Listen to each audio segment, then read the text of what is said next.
Bless up, everybody. Round the mic. Black men's getting loose, doing what they like. Yeah, man, big up, everybody. Thanks for tuning in. We are going to have another great show. I'm getting a lot of messages from people about yesterday's show with Botswana, and people were feeling the show. Not surprised at all. Information, Seretse Khama, first president of Botswana. Big salute to him for the work that he did in taking Botswana to the heights of where Botswana went to. In in the expose that we did yesterday, we found out that in the 60s to the 70s, Botswana was the poorest, second poorest country on the planet. And because of leadership that wasn't corrupt and planned properly, you have a whole different outcome now. You've got a situation where you have the fastest growing economy. They did not squander their diamond resources to individuals who were part of the government and actually reinvested the capital into human capital by giving free healthcare, free education, even tertiary education for university. So it's a very inspiring story. And we're going to start, hearing more of those types of things. And the theme for today is the immense power of a story. And we're going to talk about that. I had some videos I wanted to share. I couldn't necessarily pinpoint them because I watched them a couple months ago and I didn't bookmark them.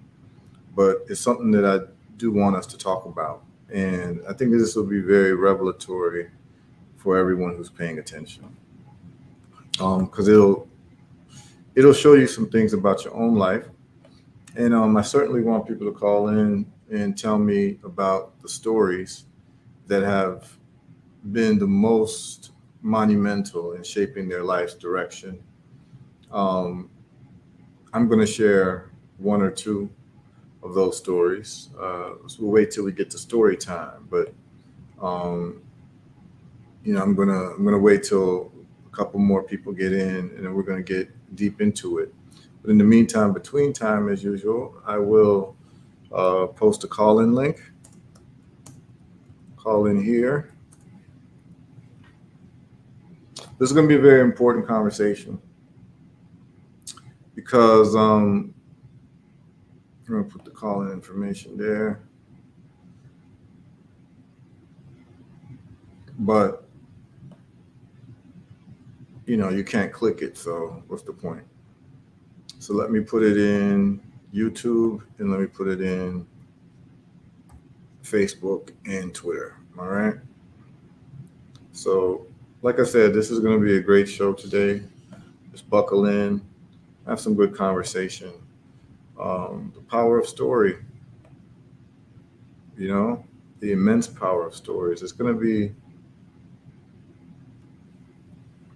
should be quite inspiring, but then it also will tell you what's necessary in shaping children and shaping adults. Hold on one second. Let me put in a call in here. And we're going to get this party started right, y'all. And of course, I'm going to start with some music, as long as they don't kick us out. We'll try to play live performances. But we like to just start the tone with music because music is important to me. That's how I start the tone for everything I do. It's nourishment for me. So I like to start the show with a nice vibe. And then also to expose people to artists or songs that they've never heard before. Add a little more value into your life, Because if you're going to rely on these radio stations, you can forget it. You can absolutely forget it. There is nothing going to come from that. Even if it's a great artist that you like, I can guarantee you it's not their best song. Those of us who used to go through albums CDs. We all know that. Like the top songs of the artists that we like, a lot of times were not the songs that were in rotation and what people were playing. If you're real serious about music. So yesterday we did talk about Botswana. Like I said, I'm getting a lot of messages still about Botswana. People really excited what they heard about Botswana yesterday and what they saw, and learning the history of Botswana and where it's come from and where it's at now.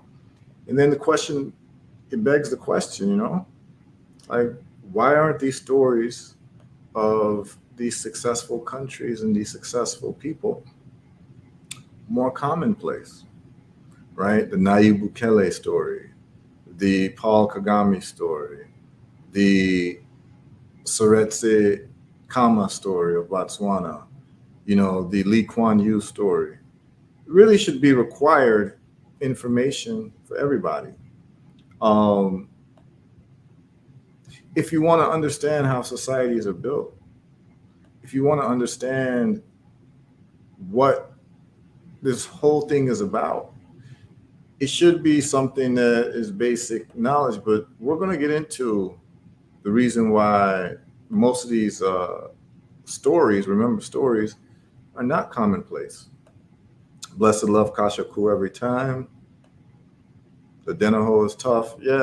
That's the drip. Real royal vibes. Give thanks. Yeah. So what Kashaku is referring to is the top that I'm wearing today. Um, that is, y'all can see it. And you see the arms. You see, so it goes all the way down. It's beautiful. And this is made by Adeno Howare out of Ghana, Accra, Ghana. I get it directly from him. Big up Adenoho every single time. When I do my shows, I like to wear my Adenoho, Just a show is needed for the black mind. Yeah, definitely. And it's needed for anybody who's interested, like who's interested in understanding like greatness. It's necessary for everyone too, because most people, even outside of Africa, outside of the sphere of influence of like Pan-African thought, don't know the successes of our people, right? Most of the things that's covered about us worldwide is usually our failures or some foolishness or some type of prowess within the entertainment field. But the entertainment field doesn't move the needle in terms of societal development per se in the field, in comparison to engineering, finance, and what have you. So what has happened is that there's been a skewed story about us. And what has happened in a lot of circles is that many of the people that we study were not successful in what they're doing. And I can give examples of that. So for instance, we won't hear about Seretse Khama when we talk about great African leaders. You won't hear about him. But by all metrics, he's one of the greatest, if not the greatest. Because anyone who can take a country where it originally only had 12, I think it was 12 miles of paved roads in the whole country. They said 13 kilometers. So 13 kilometers, I believe, is like actually more like 6 miles, something like that. So you take a country that's the second poorest country, not on the continent, on Earth, and you have it develop to the point where it has the fastest growing economy past China, past Singapore, past Australia.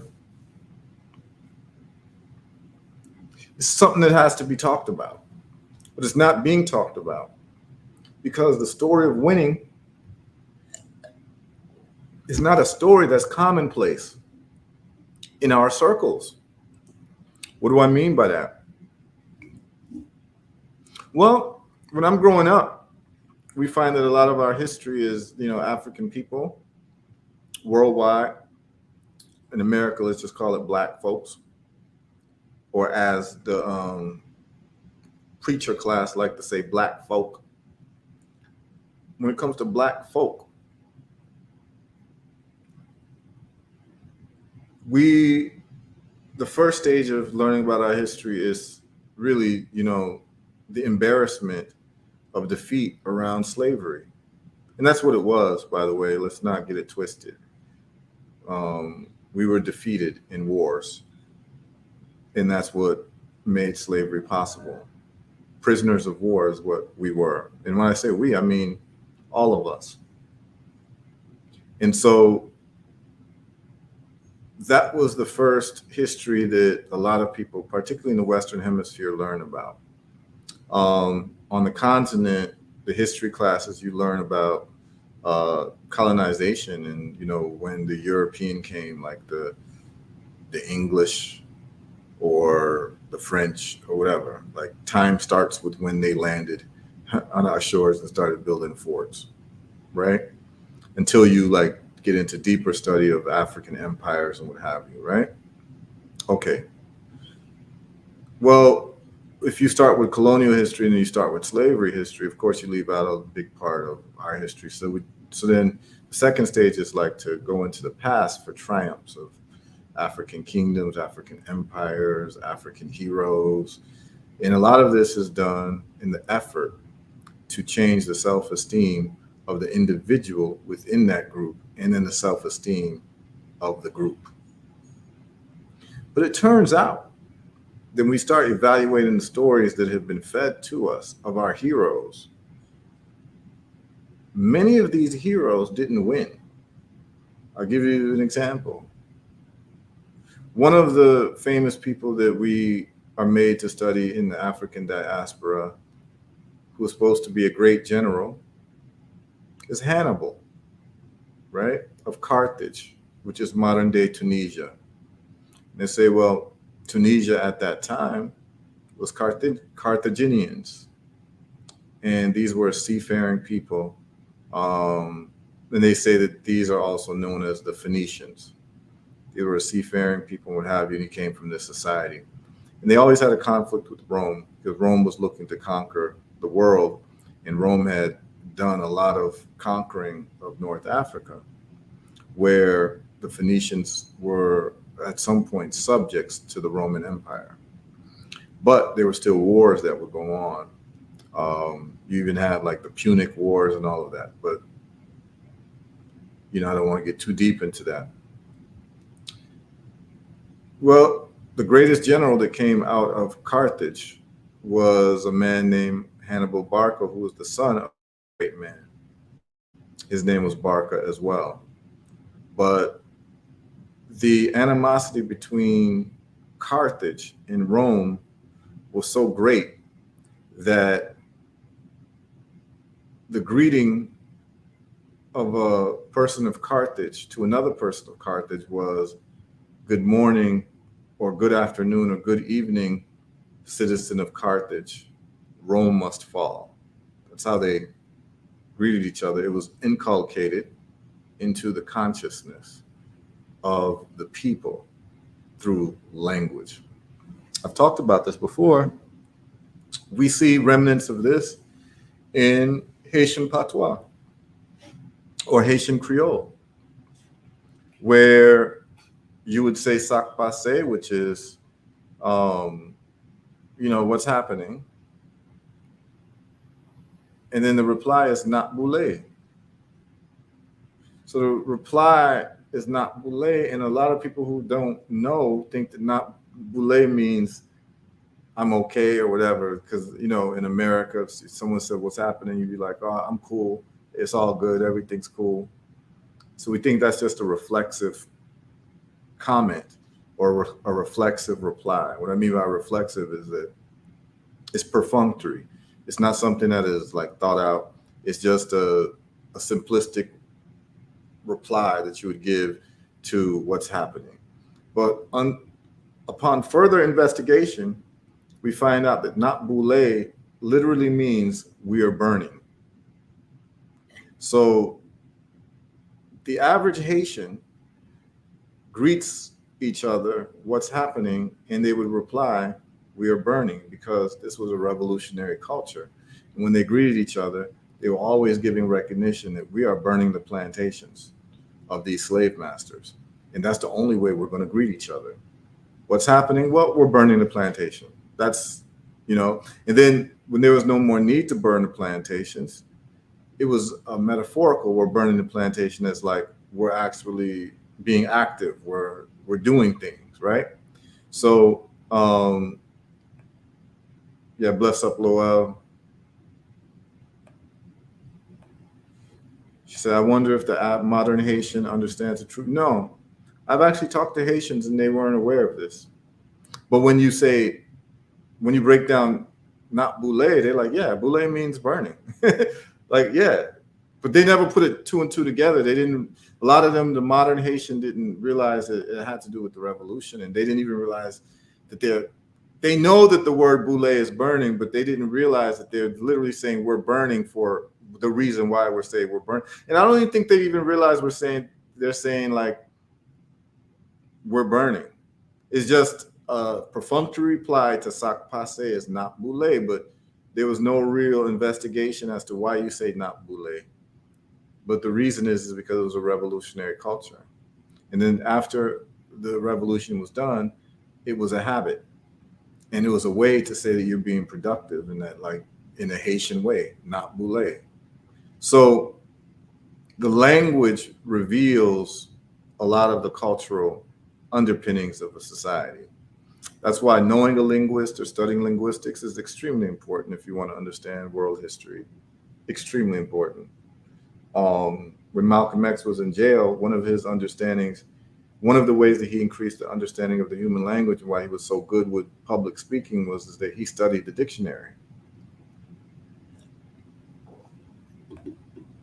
Studying the dictionary allowed him to understand, in the best way that he understood the methodology to study the dictionary was studying etymology, because most good dictionaries will have the etymological words, which is basically the foundational root of the word.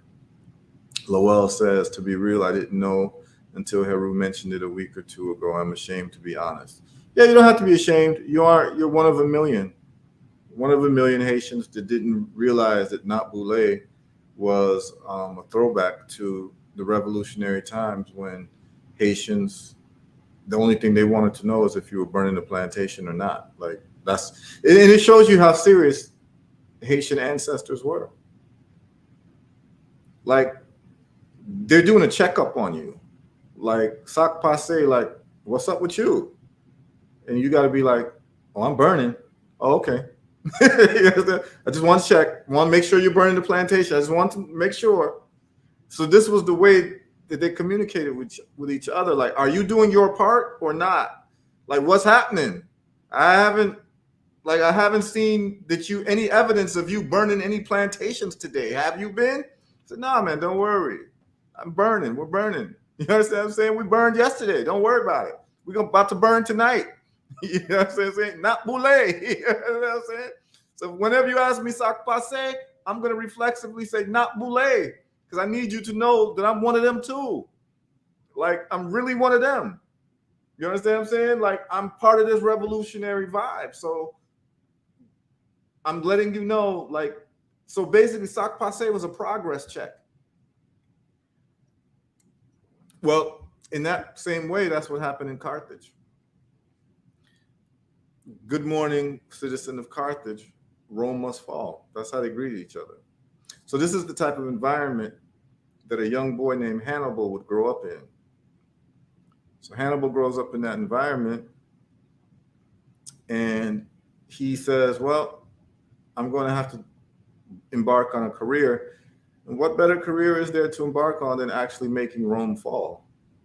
So as a general, he comes up with a plan that he's not going to attack Rome from the south, because that is what Rome is going to expect from the people of Carthage. He's going to actually circumnavigate and attack Rome from the north. That's the story of him climbing the Alps with elephants, right? So Hannibal takes elephants over these Alps mountains that you find in like Switzerland and what have you. And he goes into Italy, Rome. But Hannibal got defeated. Hannibal actually lost. And a lot of people would be surprised by that because of the fact that he celebrated so much. But the reality is that Hannibal was defeated. He didn't win. So when we have these stories of these people that we celebrate, particularly in the African consciousness, a lot of the questions that we do not ask is, did this person actually win or were they defeated? And it turns out that most of the people that were made to study were defeated. What do I mean by that? One of my heroes growing up was Kwame Nkrumah of Ghana.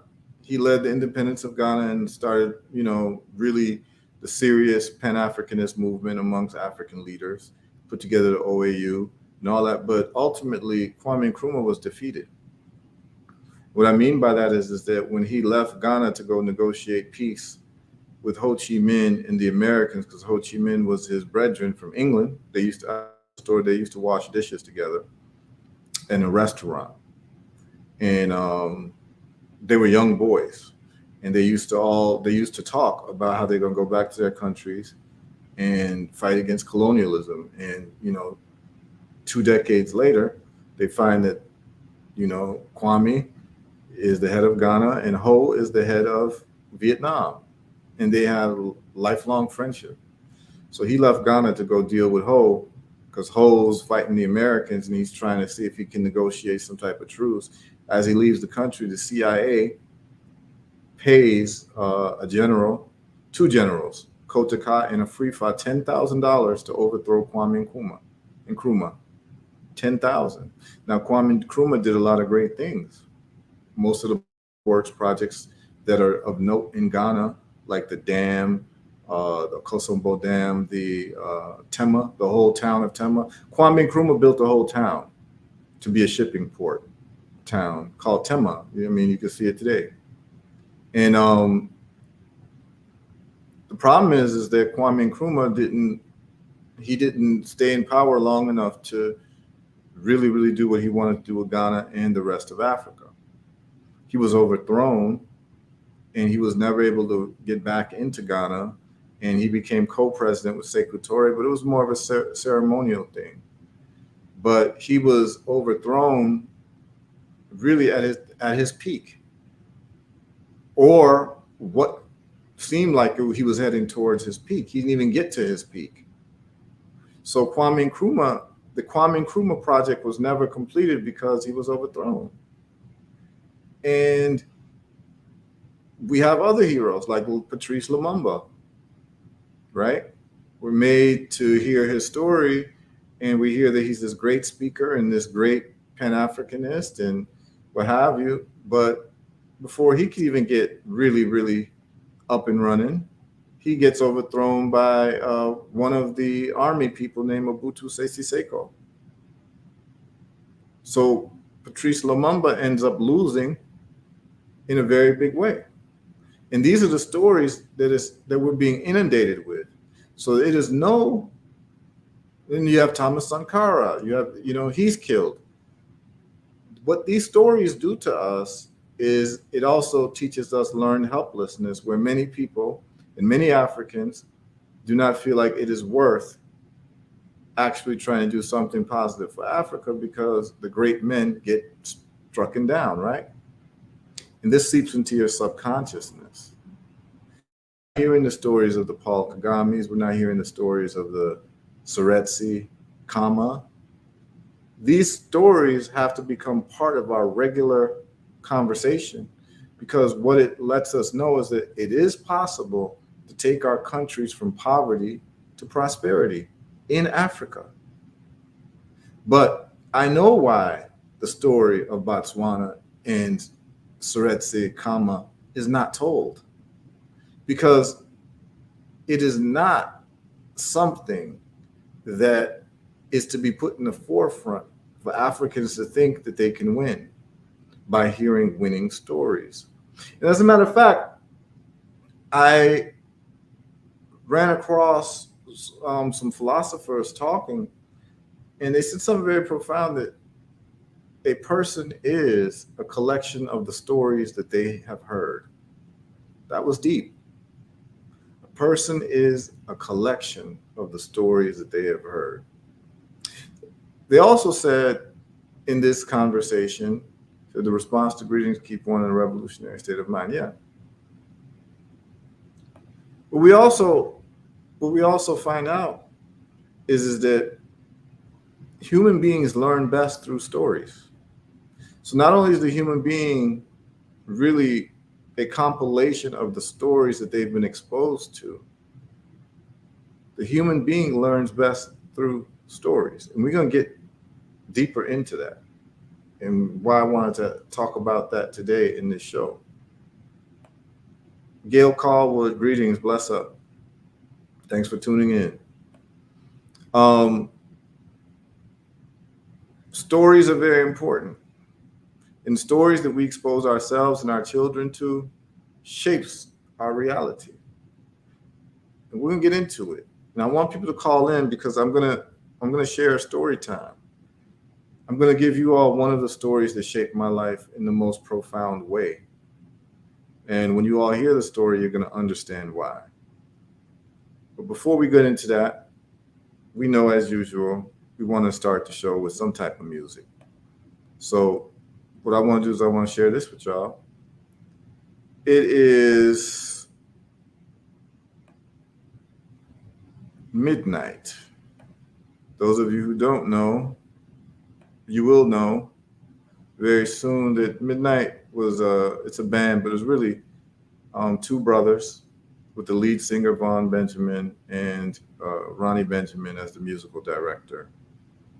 And Vaughn Benjamin, on record, is probably, if not the greatest, one of the greatest, but it would not be controversial to say one of the greatest songwriters ever in any genre, if you bother to listen to what's being said and how it's being said. Extremely prolific, a great singer, a great songwriter, and a great chanter. Definitely somebody from a different planet. So let's give you Exhibit A. Some people would say that's a lot to say, but let's give you Exhibit A. Let me show you Prime Midnight.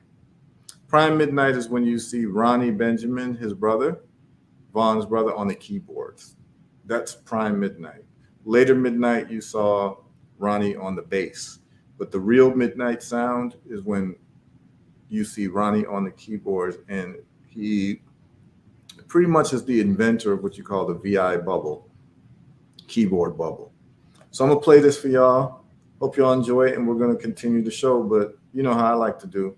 I like to get flavor in everything that I'm doing, and I want to make sure that this is not only educational, but entertaining and inspiring. And I don't know any other way to do it but to have some type of music laced into the conversation. So I want y'all to check this out. This was in 2005 in France, and this is called Grapes of Wrath. Check it out.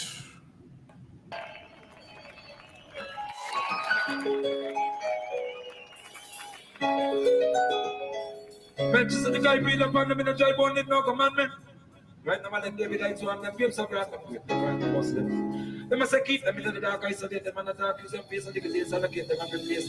Use them spark and be the kill, but in the dance, the world and the fall from place, money and they keep in a truth and right, in a root and right, that's not a lava. All right, now listen, I know that he's speaking fast for a lot of people who've never heard this for the first time. He's doing it on purpose.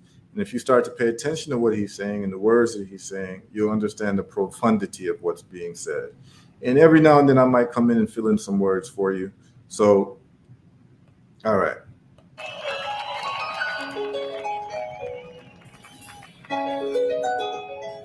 Mentions of the guy breathe upon them in a dry bone, did no commandment. Right now, man, David, I to them grapes of wrath. He said, grapes of wrath, now bust them. He said, Melchizedek. He starts with Melchizedek. So listen. Mentions of the guy breathe upon them in a dry bone, did no High Melchizedek, high grade upon them dry bones. commandment. Right now, and their man, bones in the lights on the companion. flames of wrath of great Muslims. They must say keep them in the dark, isolate them, and attack, use them face and the Keep them in the dark, isolate them, and never talk. allocate them every place. Use them spark and be the kill, Babylon, let them see the will of the fall from base, money, and the kings. Babylon don't see a whole of them fall from grace. Man hailing King Selassie. In a truth and right, in a root and right, that's In a truth and rights, in a roots and rights. money in the kings. In a truth and right, in a root and right, that's not a lava. Burn in a dreadful might in a minimal fight. I join the rank of the truth and right, there's a full light with the sound of what everything I hear. One black king of Ethiopia. One black king of Ethiopia is a real lightning and thunder. One black king of Ethiopia. Then there be lightning and thunder. Follow the ark of the covenant over yonder. Shall upon the sea upon the king, sit as your grandfather. Give me. He said, Houdini can't escape me. Some tough lyrics there. So I'm just going to rewind it a little bit so you all get used to hearing. So you're not going to hear everything he's saying, but you'll pick up some words here and there. You have to play it over and over and you get used to it. And then you understand how profound the lyrics are, okay? But he ends that part with Houdini can't escape me. Big lyrics. All right. Mention the guy breathe upon them in a dry bone, did no commandment. Right now, man, David lights on them, babes of wrath of Muslims. They must say keep them in the dark, isolate them, and attack, use them face and the days, allocate them every place. Use them spark and be the kill, Babylon, let them see the will of the fall from base, money, and the kings.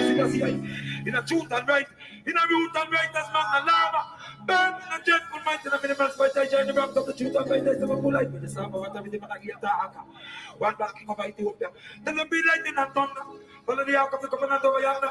Shall upon the sea upon the king, sit as your grandfather. Give me. Shall I be at the man? The man of the big, the man of the big shot and non big box. Then the checking in the six of the Lord. Tell the man paramount music comfort. Last the counsel of the elder. Last the reverence of the daughter. Manarasa. He said, lost the counsel of the elder, lost the reverence of the daughter. Listen what he's saying. Music comfort. Last the counsel of the elder. Last the reverence of the daughter. Manarasa. Living on the people like a way to this. Man, I said, love the man that they love the sun, but the sun dry up them water. He said they claim they love the sun, but the sun dry up them water. All right? He's talking. Also the elder. Last the reverence of the daughter. Manarasa. Living on the people like a way to this. Man, I said, love the man that they love the sun, but the sun dry up them water. In the beginning, leader. In the beginning, the fellow. In the masses of the people of the page. I get to pull like check out my locks out the water. I know when I'm better calling earth in the bottom. By your born in mercy, yeah. By your born in whoa, yeah. Whoa, whoa. By your born in whoa, yeah. Whoa. Now listen, I used to see this every night in Washington, D.C. Like what you're seeing here, I've seen versions of this almost every night when I lived in Washington, D.C. in 1997 when Midnight was playing live every night. Bucom Cafe across the street from Bucom. Like this was just standard. So I'm very used to this. A lot of people watching this, they're seeing this for the first time and their mouths are just dropped open because they don't understand what the hell's going on, but they know that something's happening that they've never seen before and they know it's great, you know? But I've seen this every night in Washington, D.C. All right.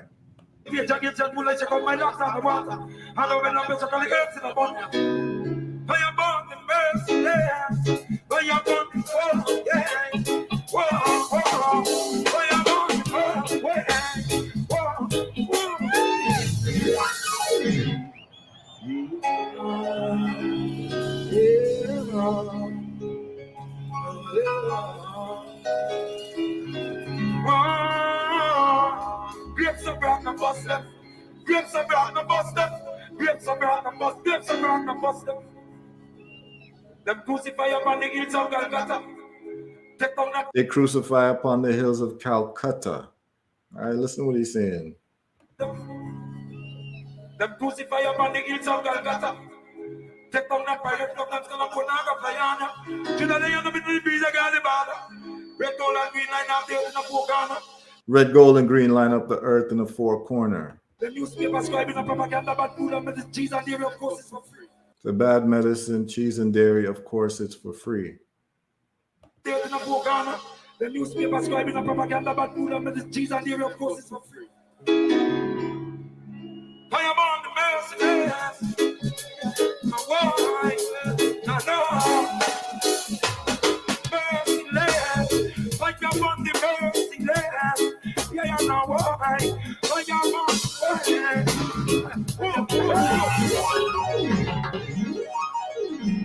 but you know, tell her, man, made a harlot out of a black queen, Ethiopia daughter. Listen, he said they made a harlot out of a black queen Ethiopian daughter. Big lyrics. They made a harlot out of a black queen Ethiopian daughter. You know what I'm saying? Made a harlot out of a black queen Ethiopian daughter. Made a servant out of a master builder. Made a servant out of a master builder. He's talking. But you know, tell her, man, made a harlot out of a black queen Ethiopian daughter. Made a servant out of a master builder. Judgment of the shoot the fire and the above. Well, look there, telling the house of a kingdom of blaze. Well, and magenta. Rockers is the music of the high priest order. He said rockers is the music of the high priest order. Rockers is reggae music. You know what I'm saying? Just giving y'all a little, because I know he's going really fast. I want to, it doesn't make sense if you can't understand what's being said. But as I'm filling in the gaps for you, you're able to hear it better. That's the only reason why I'm interrupting like this. Usually I don't interrupt songs, you know, but I know that this needs some translation. Well, look there, telling the house of a kingdom of blaze. Well, and magenta. Rockers is the music of the high priest order. Shall I give them a dick?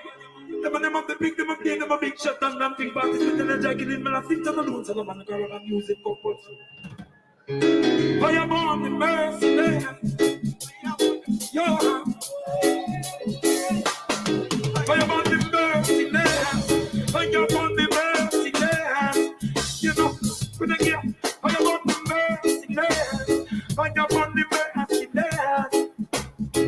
You know, love jam on ya in the house of big yeah. When love jam on ya in the house of big yeah.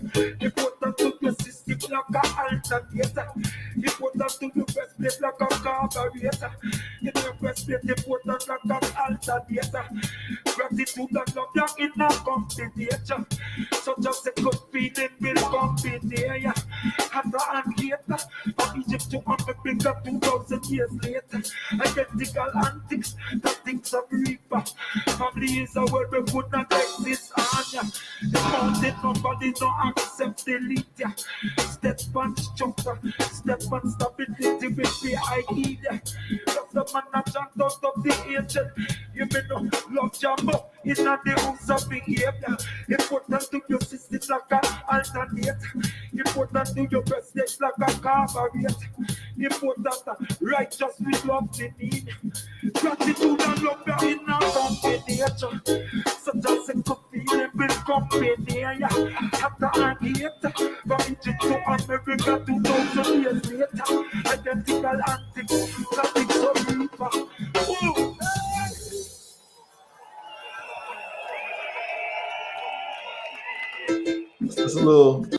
Just a little taste of midnight for y'all. You know what I'm saying? We have so much more. But you know, those of y'all who love good music, good lyrics, if you've never heard of Midnight, well, today is a great day for you, because Midnight is one of the greatest of all time in terms of music, lyrics, delivery, performance.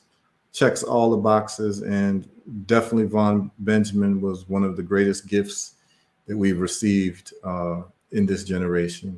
He passed away some years ago.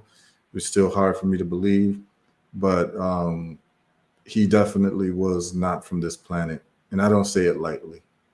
Like, I don't say it lightly. I've seen enough.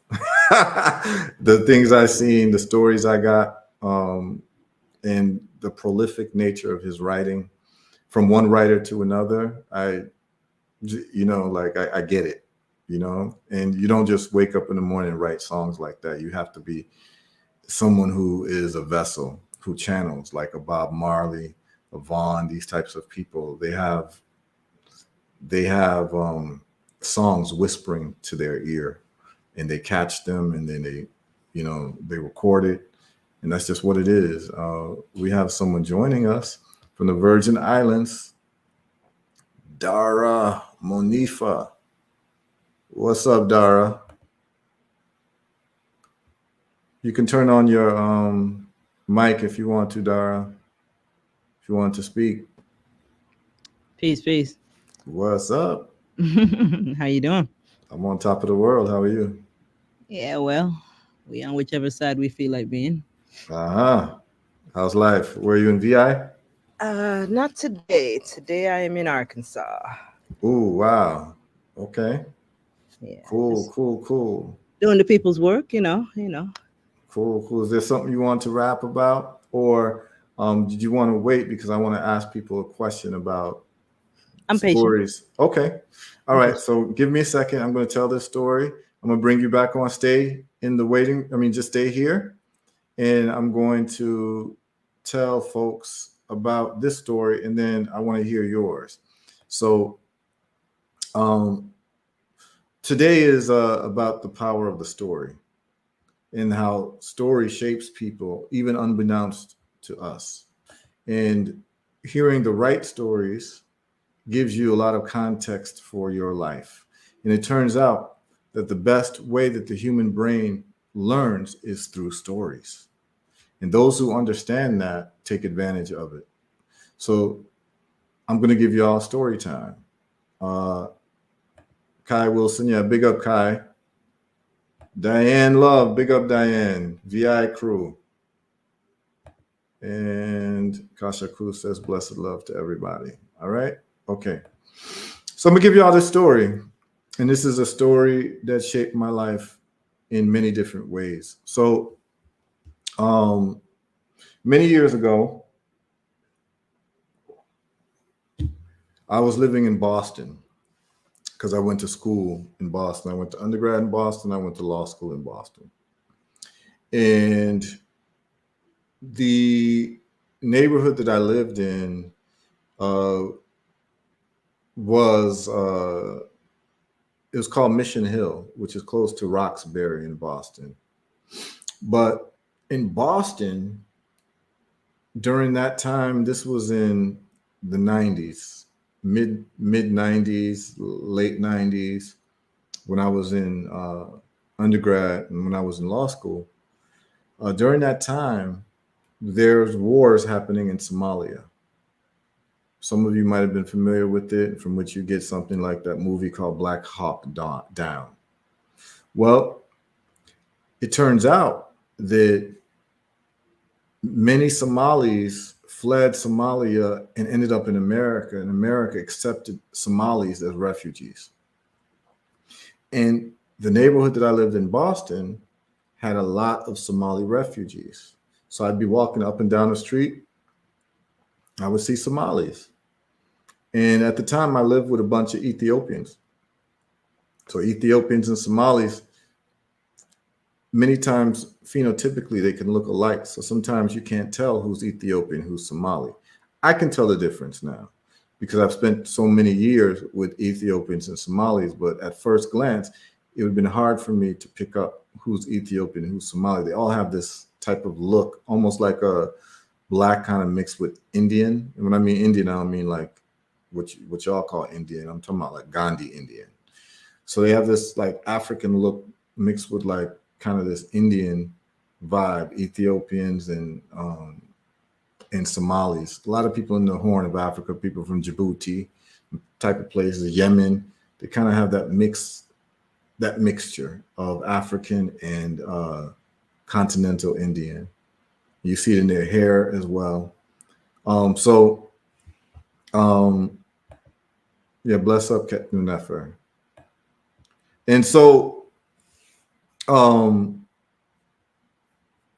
I end up befriending Somalis, right? Because they start befriending the Ethiopians and they're coming over to my house. And so we're all hanging out. And it's cool because I'm from West Africa and these cats are from East Africa. So, like, as a Pan Africanist, this is beautiful for me because I'm learning about different African cultures and different African histories and, you know, like taste, interest, values. I'm being invited to Somali parties. You know what I'm saying? I've seen how the Ethiopians party, how they get down, how the Somalis party and how they get down, and the differences in how they get down. And the different spices they use, the different food that they like, and the way they dance. And it's just, it's a great education for me, particularly as someone who's like a staunch Pan-Africanist. I feel completely at home with my Somali and Ethiopian brothers and sisters as a Ghanaian, and they're giving me nothing but love, because once I say I'm from Ghana, that had a lot of Ghanaians don't understand like the favor that we have with the rest of Africa because of Kwame Nkrumah. Kwame Nkrumah was such a great man that Ghanaians get respect because of him generations later, right? Because I'm from Ghana, and they say, oh, Kwame Nkrumah. It's like, if you're from Ghana, you must be somehow associated with the Kwame Nkrumah energy, so we love you like we love Kwame Nkrumah. That's the love I've been getting with other Africans for a long time, especially those who are a little bit older. Like, they all respect Kwame Nkrumah, so because of that, they respect Ghana and they respect Ghanaians. Okay, so I get to befriend these guys, and I'm hanging out with these dudes, and there's one cat's house that we would go to, apartment in particular, and the cat's name, his name was Abdullahi. So the Somalis largely are Muslims, right? So you'll see a lot of Muslim names with Somalis, whereas Ethiopians are not necessarily Muslims as much, right? Ethiopians are actually very interesting, because even though they have a strong culture, a lot of their first names are Greek first names. A lot of people don't know that. So you hear like Theodros, you know what I mean? Philippos. Those are Greek names. But a lot of Ethiopians have it because of the Greek Orthodox Church. That's a whole different conversation. I ain't gonna get into it. But a lot of Somalis have names like Muhammad and Abdullah and Abdullahi and Abdullah, and you know what I mean? So that's a lot of times you can tell Somalis from Ethiopians just by asking what the first name is. If it's a Muslim first name, they could be Ethiopian because there's Ethiopian Muslims. As a matter of fact, they say Lid Yasu was a Muslim, and that's what kept him from actually getting the crown, because he was actually next in line for the crown and not Haile Selassie. But that's a different conversation. But what kept him from getting the crown was because he was actually Muslim, and the Ethiopian monarchy was run by people who were like devout Coptic Christians and Orthodox Christians in the Ethiopian Orthodox Church. So I was going to upset that apple cart. So Lid Yasu was driven out of power, and Haile Selassie took the reign because he was into Christianity. Interestingly enough, though, I think Haile Selassie's mother was Muslim. That's another story. Anyway, I think so. I'm not sure, but I think in my studies I remember that distinction. But anyway, I digress. So I'm hanging out, and when you hang out with Somalis, there's a thing that they like to chew called chat. It's this green leaf. So it's like how Rastas like to smoke ganja, or Somalis like to eat this thing called chat.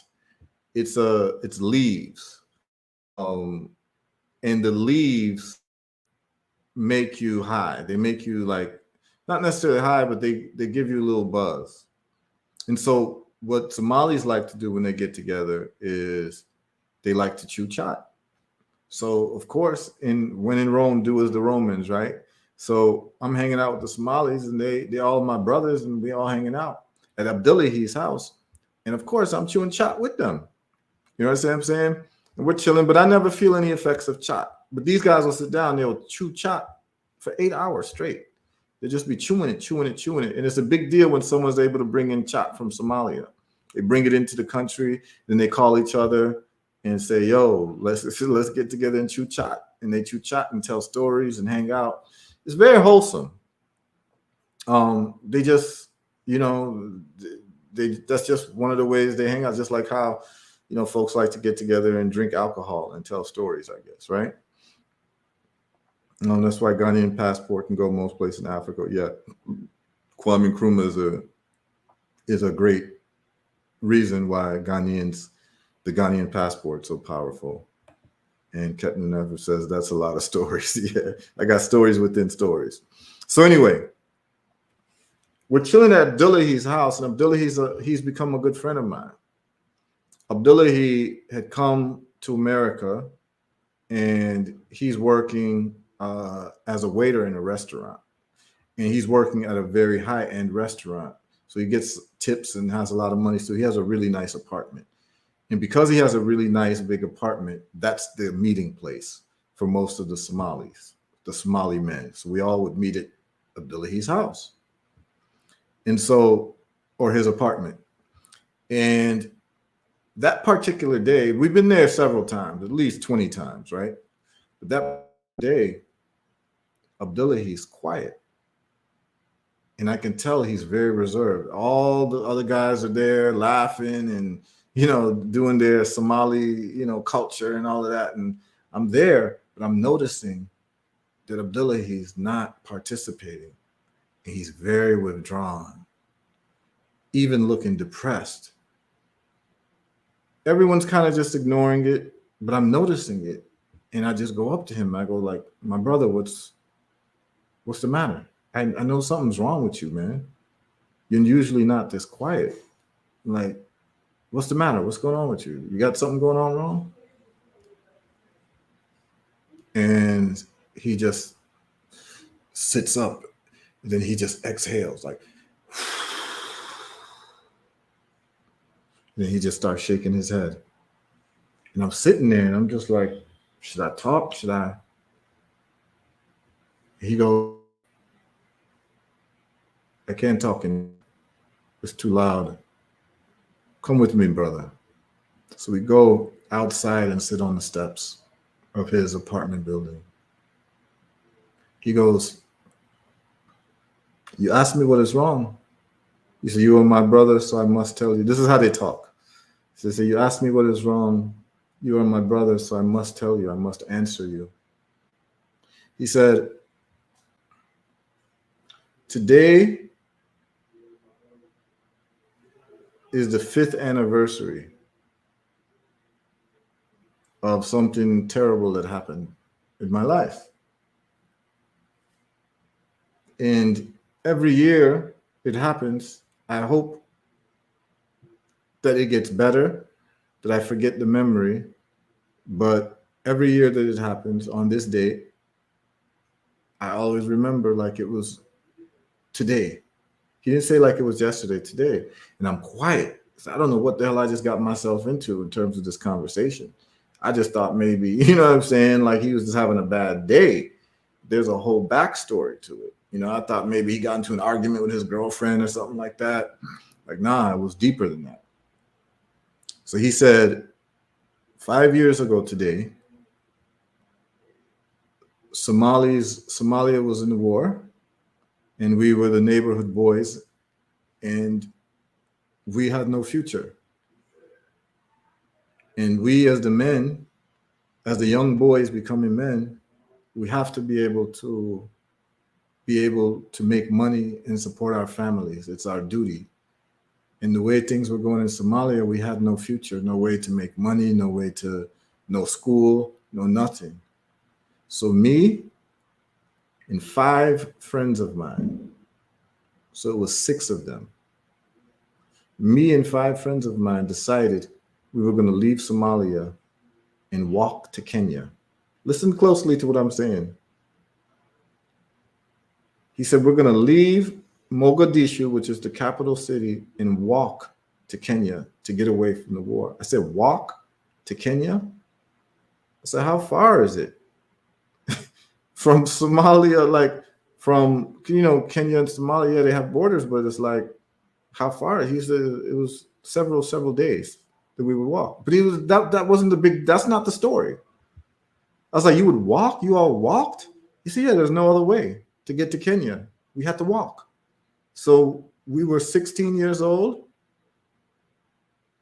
Or I think he was 18 because at the time he was like 23. Yeah, he was 23. I was like 22. So we're the same age group, right? Because I was in law school at 22. Yeah, I was 22. Yeah. And he was like 23. So he's like a year older than me. So he's 18 years old. And they decide that they're going to walk from Somalia, Mogadishu, the capital city, to Kenya. I said, okay. And I'm listening. He said, so we're walking and we're walking and walking. He says, on the third day that we were walking, of course, we were all tired, we're hungry and all that, but you know, we were committed to doing this. Remember, it's him and 5 friends, so it's 6 of them. He said, and then as we're walking, we got attacked by, he says, we get surrounded by a pack of lions. I was like, what? He's like, yeah, a pack of lions. They surrounded us. And me and another friend, we were able to make it on top of a tree. We climbed a tree. And we had to sit there and watch the lions eat 4 of our friends. So it was him and his other friend. He said, but I know lions can climb trees, but that's the only place we could go to try to get away and hope that the lions wouldn't try to climb up. But we had to stay quiet so that maybe the lions would not notice us, because they were focused on our friends who were running, but they didn't climb the trees. You know, everyone started scattering and the lions like got 4 of them. And he said he had to sit there and watch the lions eat 4 of his best friends without making any noise. Him and his friend couldn't make any noise. And they had to literally watch it happen in silence and in hope that the lions don't come for them. And he starts talking about how hopeless the situation was, that he feels guilty for not helping his friends and watching his friends get devoured. But at the same time, he's disgusted at himself for still living. It's the most severe form of survivor's remorse. We've talked about survivor's remorse. But every day that hits that day, every year that hits that particular day, he's reminded of the choice he had to make, and a choice that he's not proud of, because he knows that he did not exhibit bravery, but he exhibited the number one human instinct, which is self-preservation. So his need to be brave was betrayed by his greater need for self-preservation. But it was his friends, his close friends. And he said that when they finished, the lions went away, and you have a mixed feeling of relief and remorse. And he said he hasn't gotten over that feeling yet. He tries to forget about it. But he says, I try to forget about it, but the only problem is this day keeps coming up every year. This is what he said to me. He said, I tried to forget about it, but this day keeps coming up every year. And as long as I'm alive, this day will keep coming every year. And I don't know how many more years I can take of having to remember this. I got quiet. I got really quiet. I just listened. And at the end of his story, I made a promise to myself that I will never, ever feel sorry for myself about any situation I'm in, and I will never complain about anything that I'm going through, because I have never been, and I don't expect in my life that I will ever have to witness what Abdullahi witnessed. And that if he was able to this and go through it and still lead a life that was productive, then who am I to buckle under lesser problems? See, when you hear stories like that, then you start to evaluate the things that you complain about, and you start to realize, yo, I'm really spoiled. I'm really spoiled. What the hell am I complaining about? What am I like? What is making me ruin my day knowing that Abdullahi had to go through this particular episode of life and still figure out life and make it in a new country where he doesn't know anybody and he's a refugee and still flourish and thrive and wake up, go to work every morning and still want to have a family and continue and send money back home and be a responsible man. And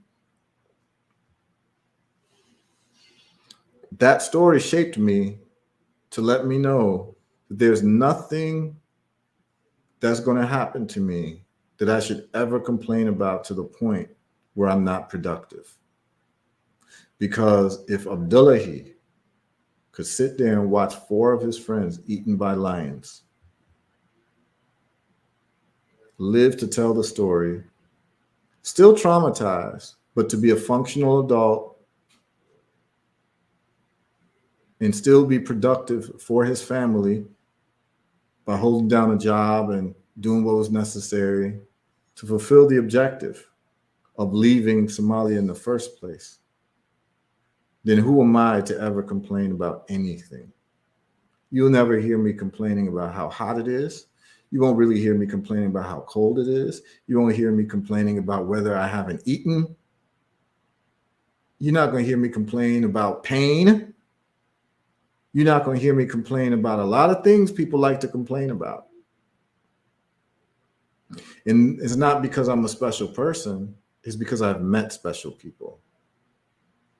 And these special people have given me stories that has guided and framed my life in such a way that I would not dare to embarrass myself by complaining. Because if you want to hear complaints, go talk to some people who've been through wars and have been refugees and what they had to deal with and what they've seen. You think you know trauma? What is the trauma of seeing your 4 friends eaten alive? And as the lions are eating and tearing the flesh off of your friend's skin and seeing them scream and wail, and knowing that you have to be quiet and you can't move. Because if you move, you might become a target. And you don't want to become a target. But if you moved, maybe they would stop eating your friend and maybe come after you. But you don't want to move because they're eating your friend and you don't want to be eaten. Self-preservation kicks in. So you're in this catch-22 situation where you want to save your friends, but you want to save your life too. The only way you can save your friends is to put your life in jeopardy. And the choice not to put your life in jeopardy is what haunts you for the rest of your life.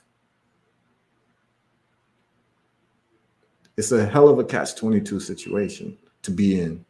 I don't know how I would have behaved in that situation. And I don't know that I would have behaved any different than Abdullahi and stayed my ass quiet in a tree.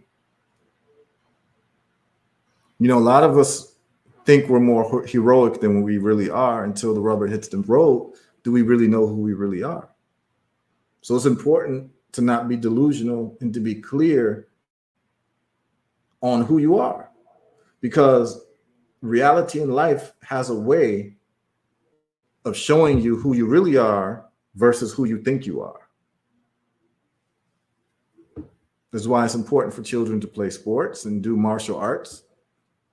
You think you're a tough guy until you really meet a tough guy. You think you're the fastest kid on the block until you meet the fastest kid on the block. You think you're the smartest kid in school until you meet the smartest kid in school. Right? So that story that I came upon completely shaped my life in the most profound of ways that taught me resilience. It taught me that complaining many times is the last refuge of those who live a luxurious life. I'll say that again. Complaining is the last refuge of those who live a luxurious life. And so I never wanted to be like that. So I wanted to just always keep it real with myself as to who am I. She's saying this would definitely, oh wait, hold on. Let me go back up.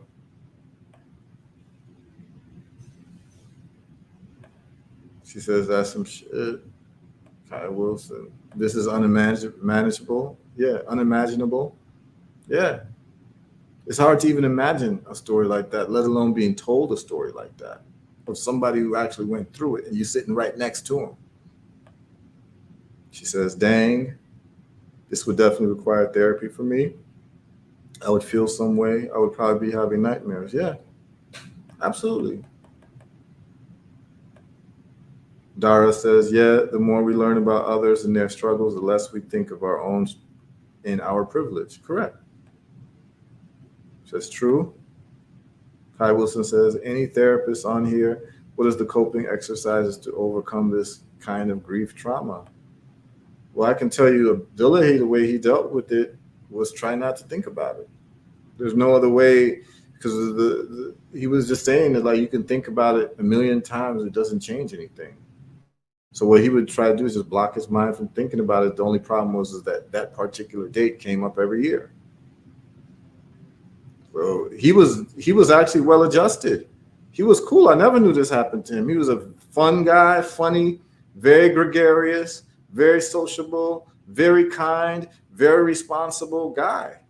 He was not like a maladjusted guy. He was not someone who was Looney Tunes. Like he was actually very cool. It's just that particular day is the only day I saw Abdullahi down. You know, the failure of the Somalian government. I'm traumatized just hearing this. Yeah. So stories are extremely powerful because that story shaped my life. And it actually, I know that story gave me resilience to get through some of the tough times. That anytime I'm going through a tough time, my cheat code is to transport myself into that particular day of Abdullahi. And if I didn't have to go through that, this other stuff that I think I'm going to complain about, that's out the window. So, yeah, Dara, call back up if you want to. So when we talk about story and the power of story, please understand that story is actually what shapes people. Story is what gives people their governing mechanisms about how they feel about things. And so let me give you an example. When we talk about story in human beings and why it's important to put in place the right stories for a people and for a person. So, yeah, Dara's on. Big up, Dara. Peace. You weren't finished. I'm listening. Okay, yeah, I'm going to finish this part and then please comment. So, when we talk about story and adherence to story, one of the biggest examples of the power of story is religion and spirituality. All religion and spirituality is a compilation of stories. That's all it is. And I was listening to a philosopher talk, and he was saying that people don't worship Jesus, they worship the story around Jesus. I said, oh, that's very interesting. Yeah, it's the story. Because they don't know him. They never met him. It's the story. And just put a pin in that. Or people don't worship Buddha or look up to Buddha because it's Buddha. It's the story. You couldn't sell Buddha without the story. You can't sell Jesus without the story. You can't sell Moses without the story. So it's actually the story that people are worshiping. As you will see, people worship actors because the actors are part of stories in these movies. And Hollywood understands it and is one of the most lucrative industries in the world. And it's just based on storytelling. So it tells you how important stories are to the human condition and the human mind. So the very first religions and the very first spiritualities were based on stories, and the very last will be based on stories. So what do I mean by this? All civilizations start by bodies of water. Very interesting. Yeah, it's very interesting. All civilizations start by next to bodies of water. You have to have bodies of water close to you as human beings and human societies and cultures to be able to survive. You need water for drinking, water, for if you're going to do any type of farming, you need water, so forth and so on. Water to wash, so forth and so on. So bodies of water become very, very important. So imagine now the first societies on this planet of human beings, they're going to find bodies of water, which is rivers, lakes, what have you. And that's why when you talk about civilizations, they will all be river-based or lake-based societies. So that's why when you talk about Egypt, we talk about the Nile Valley. When you talk about the Middle East, they talk about the Euphrates, the Jordan River. All of these societies are by bodies of water. So now you, as the elders of that society, you have one job and one job only as the elders.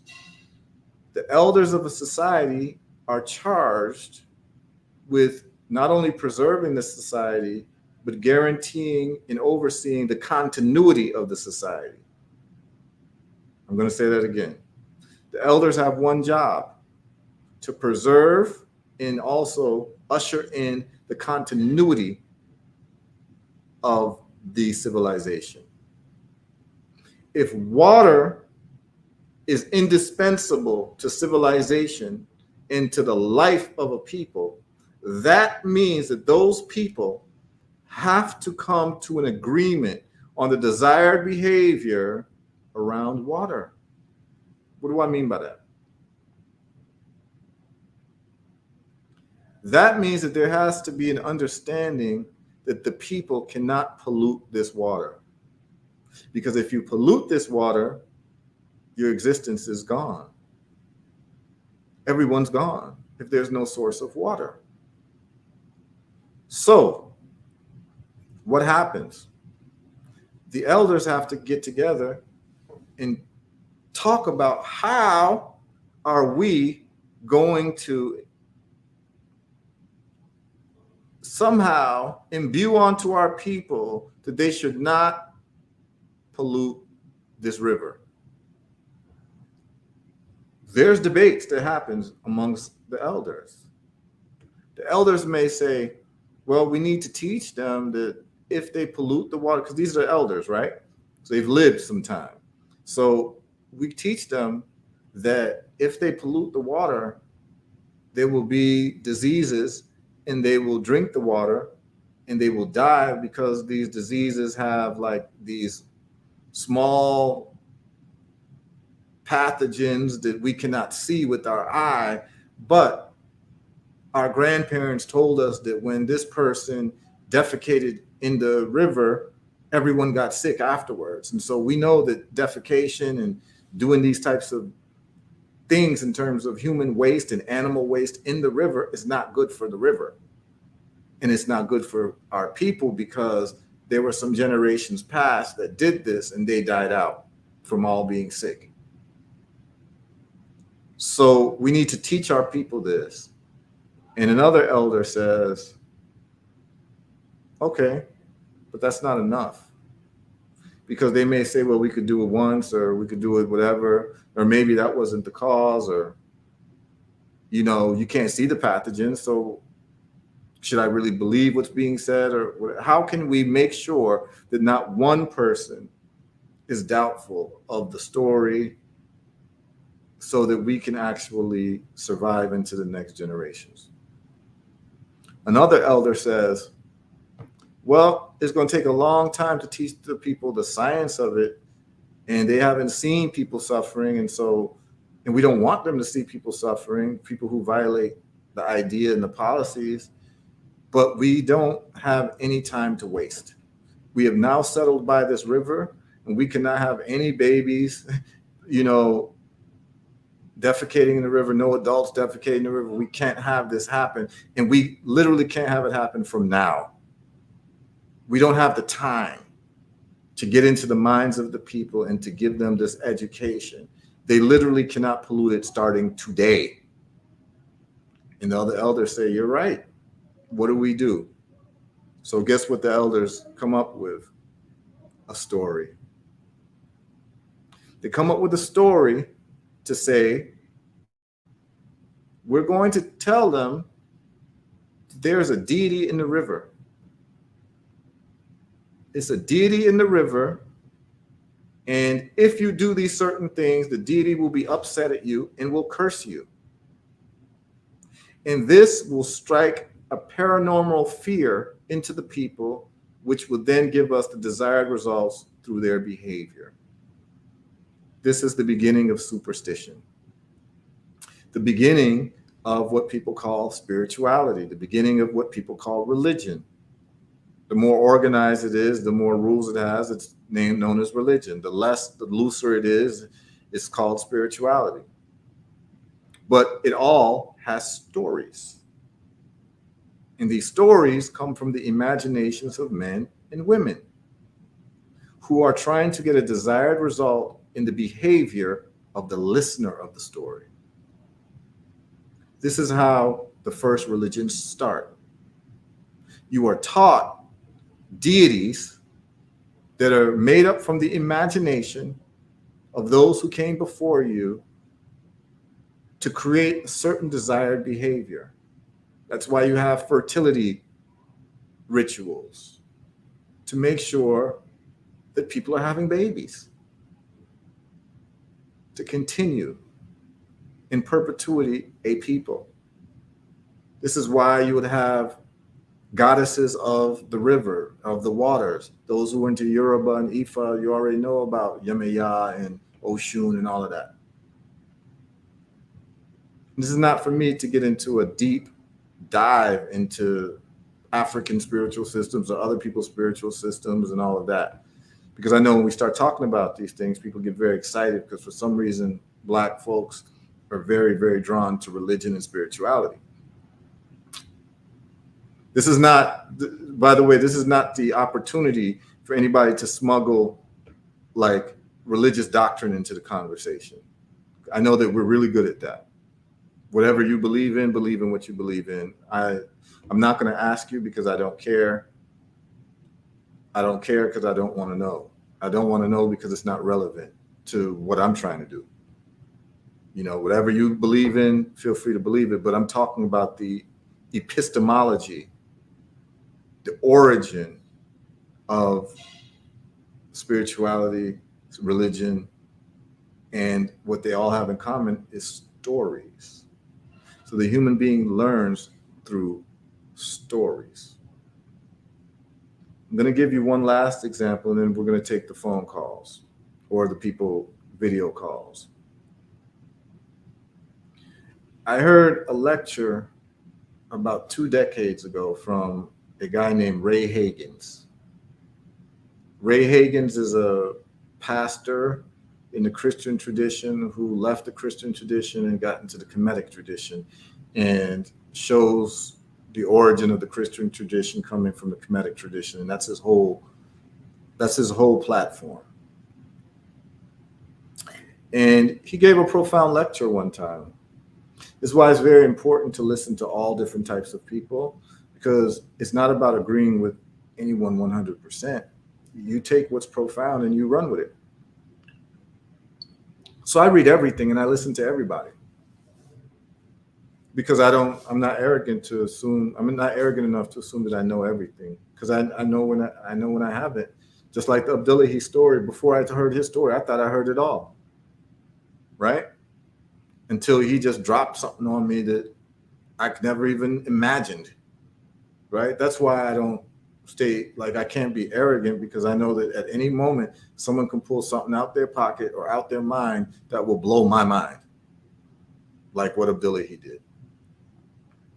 So Ray Higgins goes on to tell a story of a group of Native Americans out of Canada called the Penati Indians. And there's a book, and I want to get the name of the book right. But I think it's God's War Against the Penati Indians. And the Penati Indians apparently are a group of Native Americans, I believe out of Canada. Penari, sorry, it's Penari. And they're not out of Canada, they're out of Venezuela, okay? But there's a book written about it called God's War Against the Penari. Yes, the Penari Indians. It's the Penari Indians, and the European missionaries came to their area, and of course they did what they do.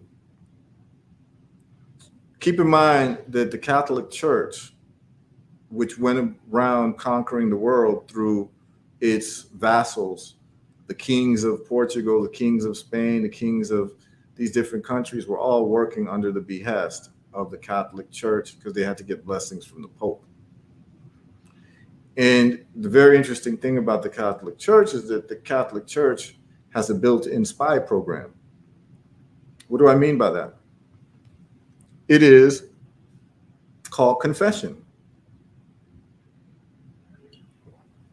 They instituted a thing called confession in their religious doctrine, because they knew that they were taking over different countries and there was going to be resistance from the indigenous people.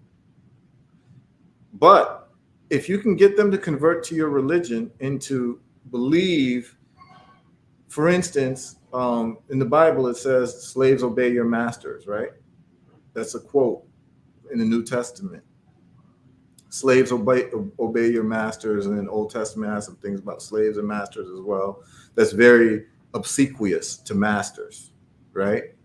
Other words, making slaves, people who are enslaved, to respect their masters, right? And of course, powerful people would write that. They're the only people who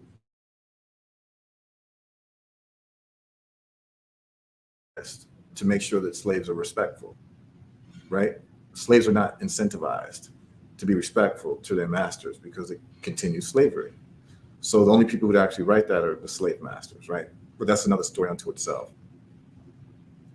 So you have these stories being told, and you have the Catholic Church fomenting wars under the guise of civilization, but it's really a land grab.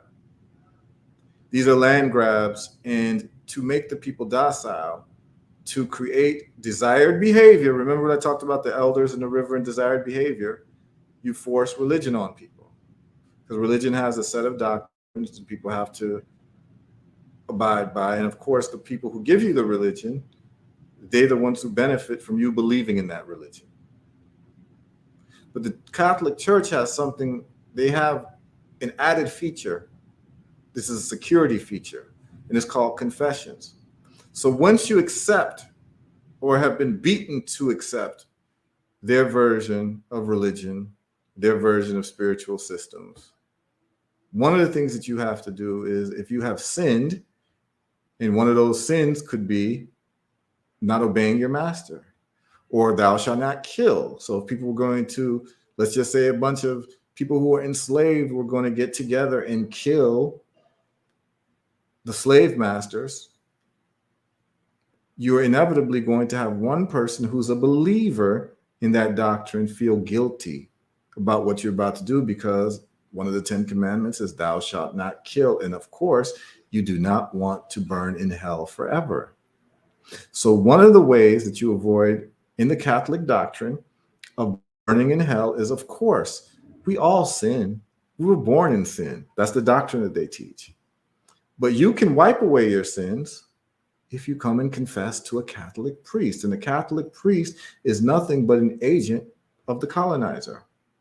They come in with their priests and their military, and the priests are just a wing of their military. As a matter of fact, in the American Army, you have army chaplains. You have army imams too. They got the American troops bombing the Middle East, but they got, imams for the American soldiers who are bombing the Middle East. Yo, I ain't messing with y'all.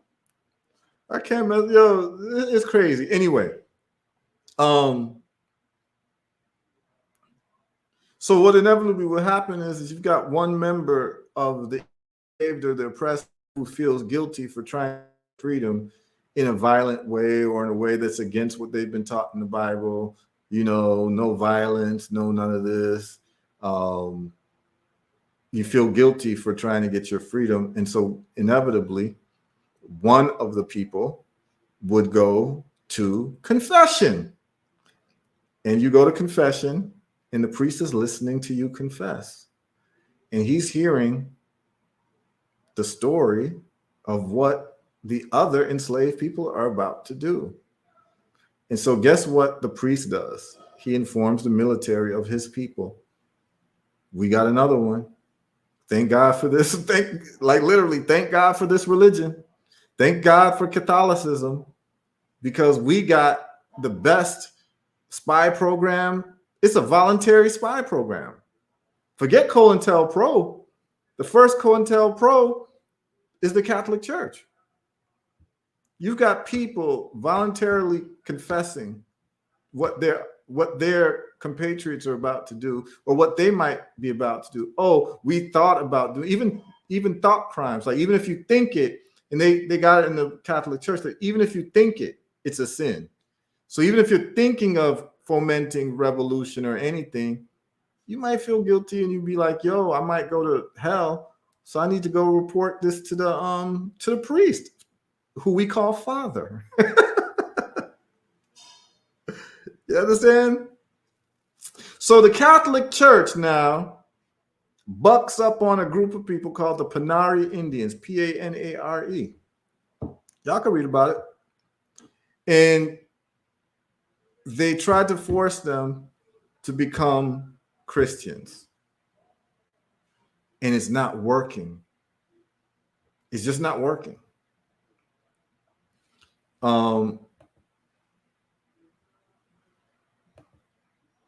Yeah, Mori Kurama says, wow. Yeah, check the story out. I'm not even done. Check this. So they're trying to tell them of the story of Jesus Christ, but they're not converting. And they find out the reason why is because when they're translating from their language, which is like Spanish or Portuguese, whatever colonizer it was at the time, it was probably the Spanish, right? There's no word in the Panare Indian language for guilt. There's no concept of guilt in their language. So in their culture, there's no concept of feeling guilty. And what they found out was, if there's no concept for guilt within a society, you can't get people to convert to Christianity, because guilt is required for you to be Christian. This is what they found out. Because you have to feel guilty. They told you that a person died for your sins. So that means that you are actually in the wrong because you were born a sinner. You are a sinner. And there's this one guy who came and bore the brunt of your being a sinner. And that person is Jesus. So therefore, you are indebted to this person because he did something for you. And if you're not indebted to that person, then you don't feel guilty for this person dying for you. But as they told the story to the Panari Indians were like, okay, the Romans killed him. Okay.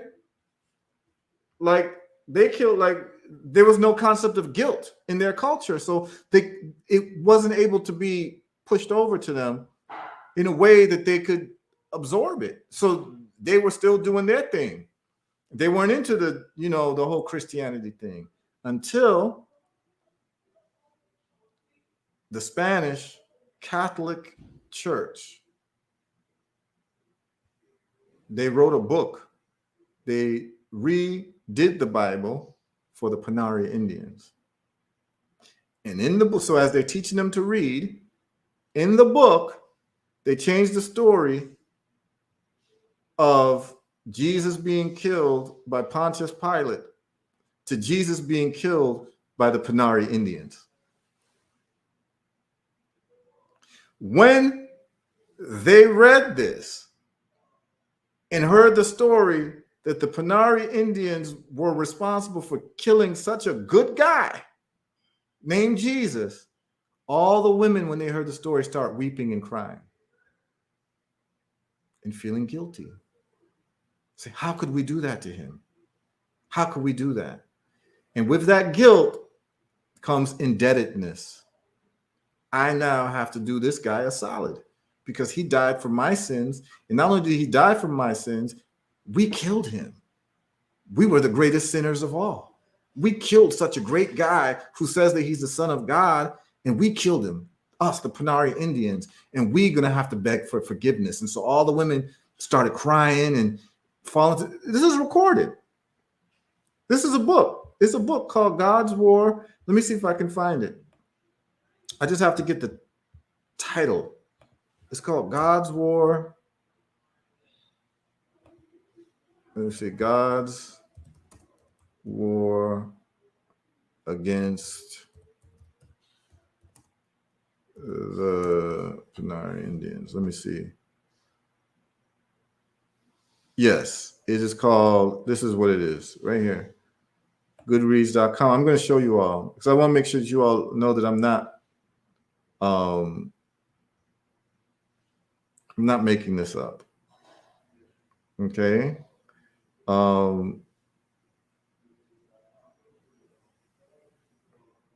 I want to just see if they give you a synopsis of the book.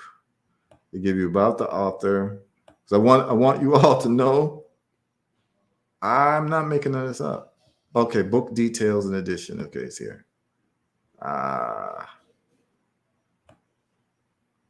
About the author. Give me, I just want to find a synopsis on the book that I can give you all. If I see it here.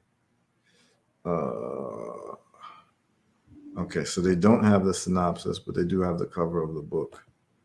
Because, a lot of people, when I tell them the story, is fascinating to them. So I just want to give you the reference. And also show you I ain't making this up. The book is called The Missionaries, God Against the Indians. That's what it's called. And this is it. Yeah, okay.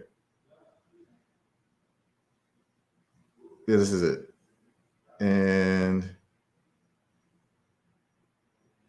I want to show you all. Here, we could just go to Google and you can see it on Google. All right. So I'm just going to share the page with you all. So you all can see this for yourselves. I need y'all to see this because I like to give receipts. So I know I say some things that sound so crazy to people, but then when I show you, it's like, damn, Heru's actually not crazy. So you see the book? The Missionaries, God Against the Indians by Norman Lewis. I think you all should be able to see it. Okay, yeah, you all can see it. So I'm going to make it just a little bit bigger for you all to see it. And let's go plus. Okay, yeah. All right. The Panari killed Jesus Christ because they were wicked. Let's kill Jesus Christ, said the Panari. The Panari seized Jesus Christ. The Panari killed in this way. They laid a cross on the ground. They fastened his hands and his feet against the wooden beams and nails. This is the story that they were told, right? The Panari Indians. The Panari seized Jesus Christ. This is right here, Amazon.com, missionaries, God Against the Indians. The Christian missionaries succeeded in convincing the Panari Indians that their ancestors had slaughtered Jesus, and they were terrified about what was going to be God's wrath upon them. Soon, the first Indian woman came forward and said, I don't want to burn in the big fire. I love Jesus. Okay? This is what and you can go to Amazon and get the book. This is what the book looks like. The Missionaries, God Against the Indians. Okay? That's it right there. And y'all should check it out. This is it. This is the cover. The Panari Indians. Okay? And they essentially changed the story of Jesus from the Romans killing him to the Panaris, and the women fell and they laughed and they said, I don't want to die. I don't want to be roasted in the fire. And this reviewer is giving a quote from the Panari Bible. Okay? The Panari Indians of Venezuela. And actually the reviewers called Nubian Queen. Right? So definitely this is not something that a lot of us don't know about. Some of us don't know about it. But let's just see what she says. This is in the text. The text now read at the appropriate places. The Panari killed Jesus Christ because they were wicked. Let's kill Jesus Christ, said the Panari. This is in the Bible that was written for the Panaris. They laid a cross on the ground, etc. This New Testament continued. God will burn you all. God will exterminate the Panari by throwing them on the fire. Do you want to be roasted in the fire? Ask God. Do you have something to pay me with so that I won't roast you in the fire? What is it you're going to pay me? Right? This is in the book. Okay? And then the Christian missionaries succeeded in convincing the Panari Indians that their ancestors had slaughtered Jesus, and they were terrified about what was going to be God's wrath upon them. Soon, the first Indian came forward and said, I do not want to burn in the big fire. I love Jesus.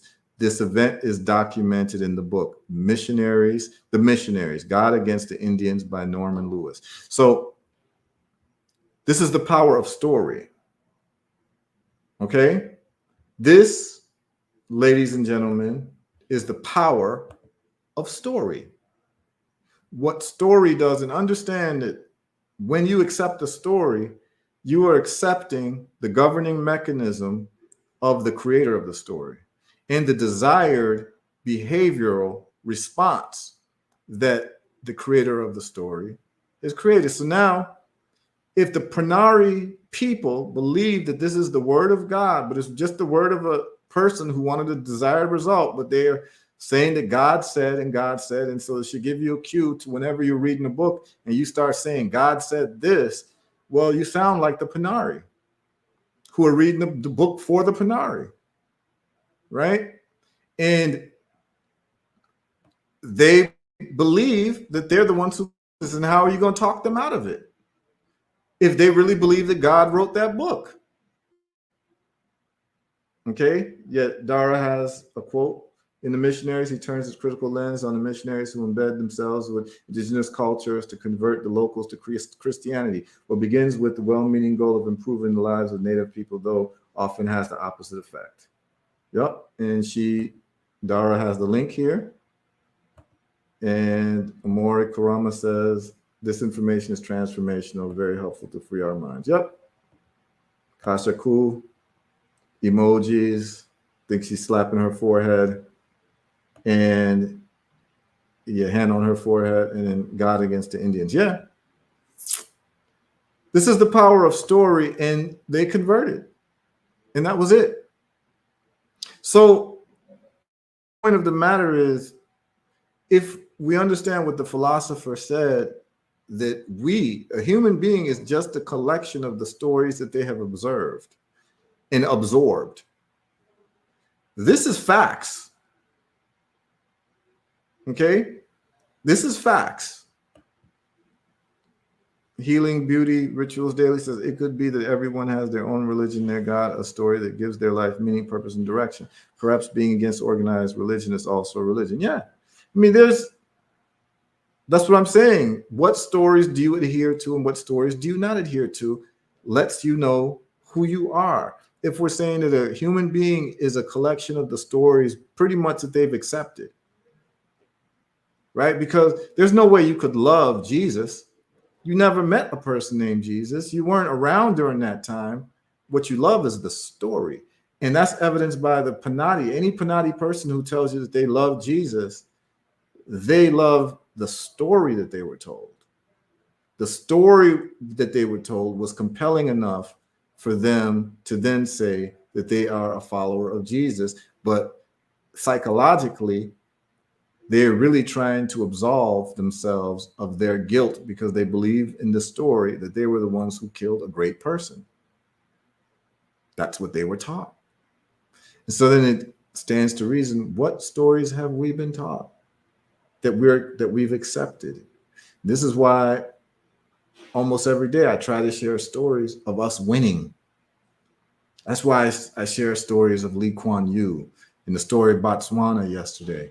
That these are the stories that once we start to have these stories soak into our DNA, we then become winners if it's true that the human being is a compilation of stories that they have accepted.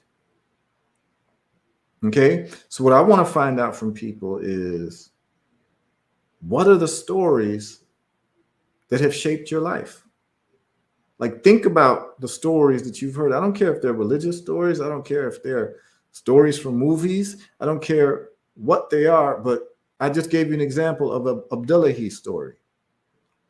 Abdullahi's story to me about the lions eating his friends shaped my life tremendously. It made me a better person. But guess what's important? You know what's important? It doesn't matter if his story was true. That's a wrinkle I'm just about to put into it. The veracity of a story is not important. What is important is whether someone believes it to be true. Because if you can get someone to believe it to be true, then you get the desired behavior. So for instance, the Panari Indians believe the story that they were told to be true. It doesn't matter whether it was true or not. And this is what powerful people have recognized. Powerful people have recognized to get the desired behavior of the people that you're ruling against. It's only important. The truth is not what's important. The truth of the story is not important. Just that they believe in the story. That's it. And they understand what makes human beings believe in stories. Human beings believe in stories based on who tells the story, who has power telling the story. That's why the most successful religions always have edifices. They have buildings, beautiful architecture. It makes you more comfortable in accepting what's coming out of their mouths because they're surrounded by what seems like success. Even look at the Bible. Look at the paper in the Bible. The paper in the Bible, the parchment paper they use is different than any other book. It makes the words of the Bible look more special than the words of another book that's not in parchment paper. So it makes you feel like, wow, this is a special book because the paper is different. They understand this about human beings. And remember, it is not relevant whether the story is true. What is relevant is if the people who are meant to hear the story believe the story. Do you understand? So what I'm saying is that the power of Abdullahi's story was the story unto itself. And I never questioned whether it was true or not. I was able to place myself into the story and to start to ask myself questions as to what I would do if I was confronted with this reality. This is the power of story. A story does not have to be true. It does not have to be true that there is a deity in the river that's going to punish me if I defecate in the river. All that's important is for me to know and believe that there's a deity in the river. And once I believe that there's a deity in the river, whether it's true or not, it governs my behavior towards the river because I'm scared of that deity. So what I want to do at this point is I want to bring in the good sister Dara. She's here. Virgin Islands' own Dara Monifa Cooper. And I'd like you to just first give me what you think about what we just, what you just heard, what you think about the stories, the Abdullahi story with the lions. What do you think about the Panari Indian story? What do you think about the deities at the river story? And then I'd like to hear, more importantly, I'd like to hear from you one or two stories that have shaped your life. Why don't we start with that first? Like this? Yeah, I can hear you. Okay. Start with stories that shaped my life. Yeah. Well, I'm gonna connect it, so I'll connect it. I'll take a piece of that, and then we wrap back. Because Sure. the last thing I just wrote in was that peace greetings, everybody. The last thing I just wrote in was I'm still programmed to start with the belief, but I don't always subscribe to that part in that quote that I took out of the Amazon thing that said, This one? what begins with a well-meaning, yeah, because that part I gotta kind of do this about. It says what begins with the well-meaning goal of improving the lives of Native people. So I'm just saying that your mic isn't clear. my mic So is I think there. what's happening, this has happened with my mic as well, is that I think you might have the gain on too high and it's clipping. Gotcha. So Bring if you it could down. just turn down the gain a little bit, yeah. Yep. Sound nice. Yeah, you sound much better. 1, 2. All right. Better for everybody. All right. I'll continue. So what begins with the well-meaning goal of improving the lives of Native people, though, often has the opposite effect. Everybody hearing that? Mm-hmm. Okay, good. So I'm gonna start with that part and then come forward to my story, because I still, and I'm using the term programmed, I am still programmed to start with that and believing that everyone is well-meaning, because I naturally do that. And that's now, I don't know if that's actually natural, but I'm still programmed to believe that, but I don't always really believe that people didn't know what. So well-meaning is perspective based on what they think is right or wrong. So chattel slavery was still difficult to hear. Chattel slavery. You're hearing me well though. Yes? I mean, I can hear you. I can understand what you're saying about the muffle. I have headphones on, so I can hear what you're saying. You know what you want to do? See if you can put the mic away from you a little bit and then speak. I'm adjusting. Adjusting. Yeah, I can hear you pretty good You know, now. I could just take the mic off altogether. If I get one more of the computer by itself. Anyway, Okay. the point, and maybe you may have to reiterate if for some reason it's not No, I coming can hear through. you. You're good now. Okay. My point in just summarizing that was the statement that is in the second sentence of the quote from Amazon about the book was that what begins with a well-meaning effort, I forget what it says, but often has the opposite effect, right? And I was saying that for myself, and I'm bringing Ashe into this, that I know that I am still programmed currently to start with the belief that everyone comes from a place of good, well-meaning, uh, and I also know that that is true. And I say that's not true at times only because the perspective is the thing that makes it different. Someone back in the day thought it was God's work to deal with chattel slavery of human beings. They Yeah, thought that chattel it was slavery of human beings. Yeah. God's work. Hmm. Right. They thought it was God's work, right? And so, well meaning, they came in to do what they had to do, and whatever all the other stories are about how many of us helped them and all that stuff, doesn't matter, whatever. Um, I'm not going to be able to continue accepting that, oh, they mean well, so just give them grace. Sometimes we have to teach them that they're wrong, and they're not willing to learn that they're wrong because of the perspective that they have about who is better than who and who knows who is put on the earth to do what to who. So I'm gonna start with that and now go into my story. So I come from a Renaissance family, right? There are many of us, not a whole lot, but many of us that do Renaissance liberty. That means we deal with all the aspects of creation. My family, linguists, theology, intellectuals, creatives, athletes, artists, entrepreneurs, actors. That's who, from what I understand about my grandfather with Garvey, this, that. That's who we are. Didn't know that until adulthood. I only knew that we did all those things. I did not know it was special. I didn't know it was different. I'm the only one in my family that doesn't have a PhD. That's not normal. I didn't know that either.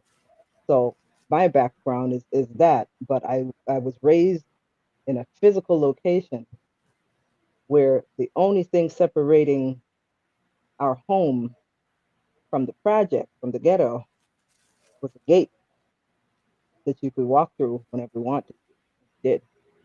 So while you have the academia on one side, the university, the institution, you have the projects with all that comes with the projects on the other side. And that's where I was raised, straddling that. So Hmm. for those who knew that or who didn't know that, that helps to understand where my stuff comes from in terms of how and my story comes from that stuff, and it comes from those who were around me, who were the activists, who were the Emmanuel family.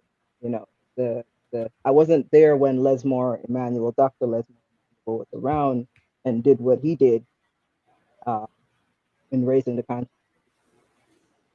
by will by fire in the Virgin Islands. But I was around when Jean Emmanuel, who I was partially raised with as my next door neighbor from this, put all the stuff in my head that I didn't understand at the time and I thought was Uncle Gene doing his thing. So raising with all of that, you would think that the Pan-Africanist and the this and the that and that would have me repeating their walk. And to some extent, not repeating, continuing different ways. But my story very, very clearly has got me to a place very early. Once I started having children, once I was teaching children, other people's children, and the students at the institution, to not repeat a part of the story of those who have done so much for our community. And the part that I am We being couldn't hear that last intentional, part. We couldn't hear yeah, that last part where you said yeah. repeat. My story is has been empowering me to not repeat one specific part of what a lot of our culture bearers and ancestors have done. Hmm. That is disconnect from their family in order to do for community, neglect Okay. family um, in order to do for community, not intentionally, Hmm. not intentionally, but this is what happens a lot with them. When you read, when you speak to their families, that's the thing I hear consistently. Like the Mm. community knew them more than the family did. Not that they didn't have the time, didn't have the connections, didn't do anything, but still you hear the pain. And I heard the pain. I I'm a Sashat, so I do a lot of documenting when people pass. I do a lot of the funeral booklets, I do a lot of the rites, help with different things like that. That's the thing that stuck out to me the most. Not all the things that they did, not all the things, but Mm, the lack of being able to create the sustainability within the own family for mm, in trying to help the community create that for themselves.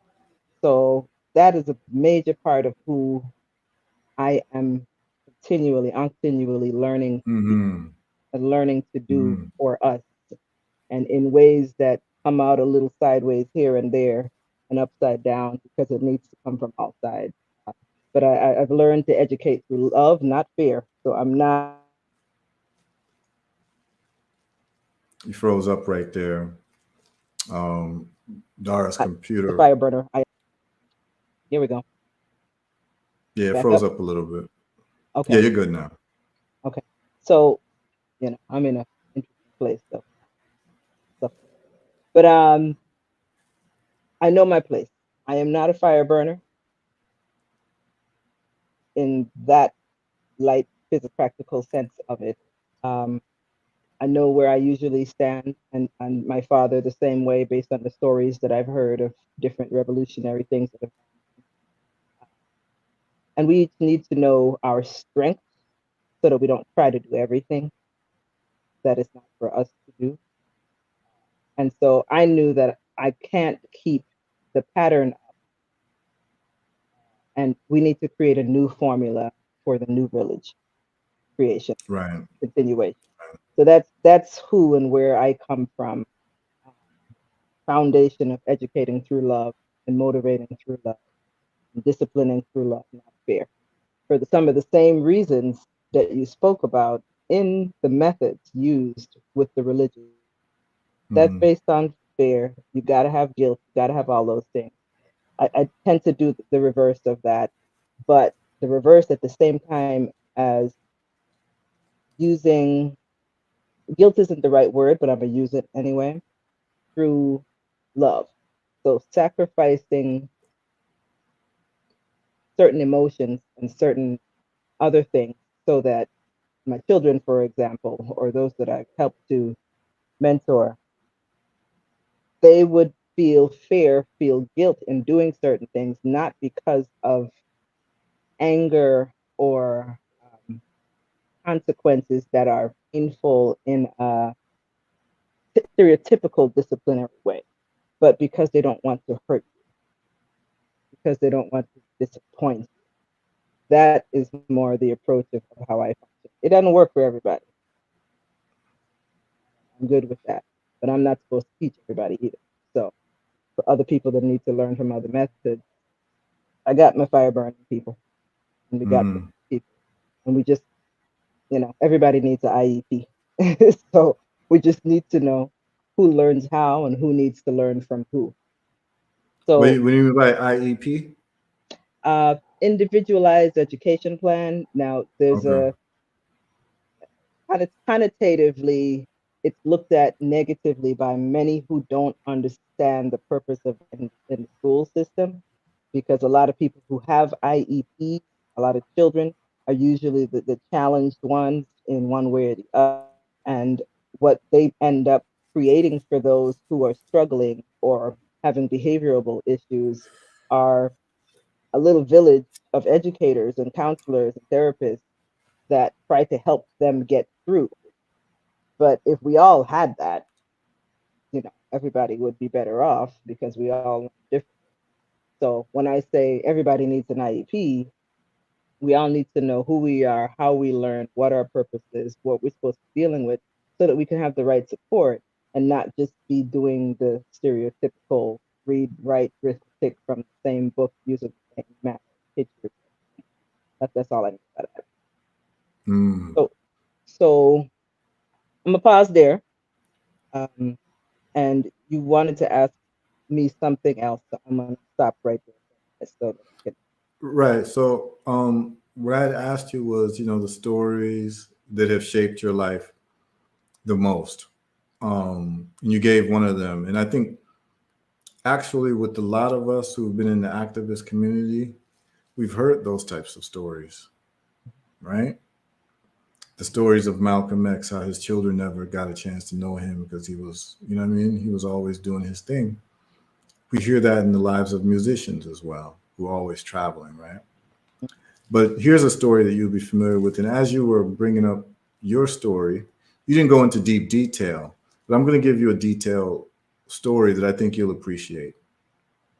So many years ago, when I was a professional poet, I was asked to perform at a college called Rust College in Mississippi or something like that. It's down south somewhere. It's called Rust College. And every year they have a big Black history type of event where they invite the luminaries of, you know, the Pan-Africanist thought world and the Black consciousness world. And that year that they invited me to perform, it was a celebration to Dr. Yosef Ben Yakinen. And Dr. Ben was there. He was very old at the time. He was on his last leg. And you could see it. But he was there. And one of his well-known students, you could say, or well-known understudies, was there also, Ashwa Kwesi. Some people listening would know these people. And I don't think Ashwa Kwesi would mind me telling the story because it's not like a bad story, but it's just a very true story. And I didn't want to be like, I didn't want to say names and all of that because it takes away from the authenticity of the story.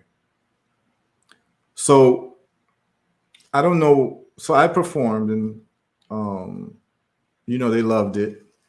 And I remember I did a piece called How Did Amin-Ra Become Jehovah? And that was special because Dr. Ben was there. And afterwards, Ashra Kwesi pulled me over and he said, I'd like to talk to you. And I've been studying his lectures for a long time. I love his work, you know, very, very serious scholar in terms of the whole Kemetic history and all of that, right? And he shows chapter and verse. I like his presentation style because he gives you images of what he's talking about. So he gives you receipts. And so after we got done, he invited me to his hotel room so we can sit and rap. And I was like, wow, I couldn't even believe that I'm sitting there talking with Ashra Kwesi, you know what I mean? Just out of the blue, like, wow, look where life has taken me, right? And we're sitting down talking. And he says to me, brother, he says, brother, I'm concerned. So what are you concerned about? He said, well, we have story after story again, right? Like you're talking about. We have story after story of our luminaries basically dying broke and getting sick and old and being alone and no one there to care for them and having to have charity events. And basically he said, the way it's looking like, if something doesn't change, he may have to suffer those consequences too. And so he's looking for different ways to increase what he's doing economically. Because he was at the time, he was having a problem with the bootleggers, right? The bootleggers taking his intellectual property, CDs. And actually in Miami, what's so very funny is that I knew one of his major bootleggers personally. He used to come to my house with Ashra Kwesi DVDs that he used to burn. And them people, any old school people in Miami know who the guy is too. Old school cat. That's all he did was sell DVDs of people. And he invited me to his place one time, and it was basically like a burn shop where he was burning DVDs all day long and then marking them in hand and be like, Dr. Ben, Ashra Kwesi talks Egypt, talks commit this and that, right? So as he's talking, I'm just in my mind like, damn, I know one of the guys who's the main bootlegger in Miami of your stuff, of what you're talking about. Yeah. So he was like, you know, these bootleggers are taking away a huge part of my income. So I started talking to him and he's basically asking me advice. And we just met. But what he'd figured out was I was in his lane, but I was doing entertainment and poetry. You understand what I'm saying? Cat New says, I plead the fifth. I feel we all bought the bootleg DVDs, trust me. And you might know the brother that I'm talking about. He was an elder in Miami. Mm-hmm. You might know who I'm talking about, Cat New, if you were in Miami during them days. But anybody else would know who I'm talking about too. Anyway, the guy was just he was off the chain. Anyway, so he's basically giving me an inventory of what he's doing business wise and how he's making money. And in a sense, he's asking a younger man how to navigate the technology of the day. Logical. Right? Which is like what you're supposed to do. And it's like, and she said, I plead the fifth. I know. She knows exactly what I'm talking about. Oh, my goodness. Yeah. We all know the guy. So anyway, but we mean well. Yeah. But you know what I told him? This is what I told him. I told him, actually, one of my stories is that I found out when I was in New York, because you know you have that little African tables out on Harlem. Well, they had all these mixtapes of like different rappers with mixtapes and all that. Well, one of the CDs, Dara, one of my cousins put in a CD. He was like, listen to this, is some poetry. And it was me performing in Miami. And I told my cousin, yo, that's me. And he was like, nah. I was like, no, that's me. And I was doing it was a poem that I do called Wicked Man Dominion. Mm-hmm. And it was me performing live at this place called Body, Mind, and Soul. And when I used to perform, it used to be crazy because a lot of people loved what I was doing. And so the crowd was going crazy. You listen to it, it sounds like 1,000 people there. It was like maybe 40, 50 people only, right? And what I realized was the bootleggers were doing me a favor because they were reaching markets that I didn't reach. Exactly.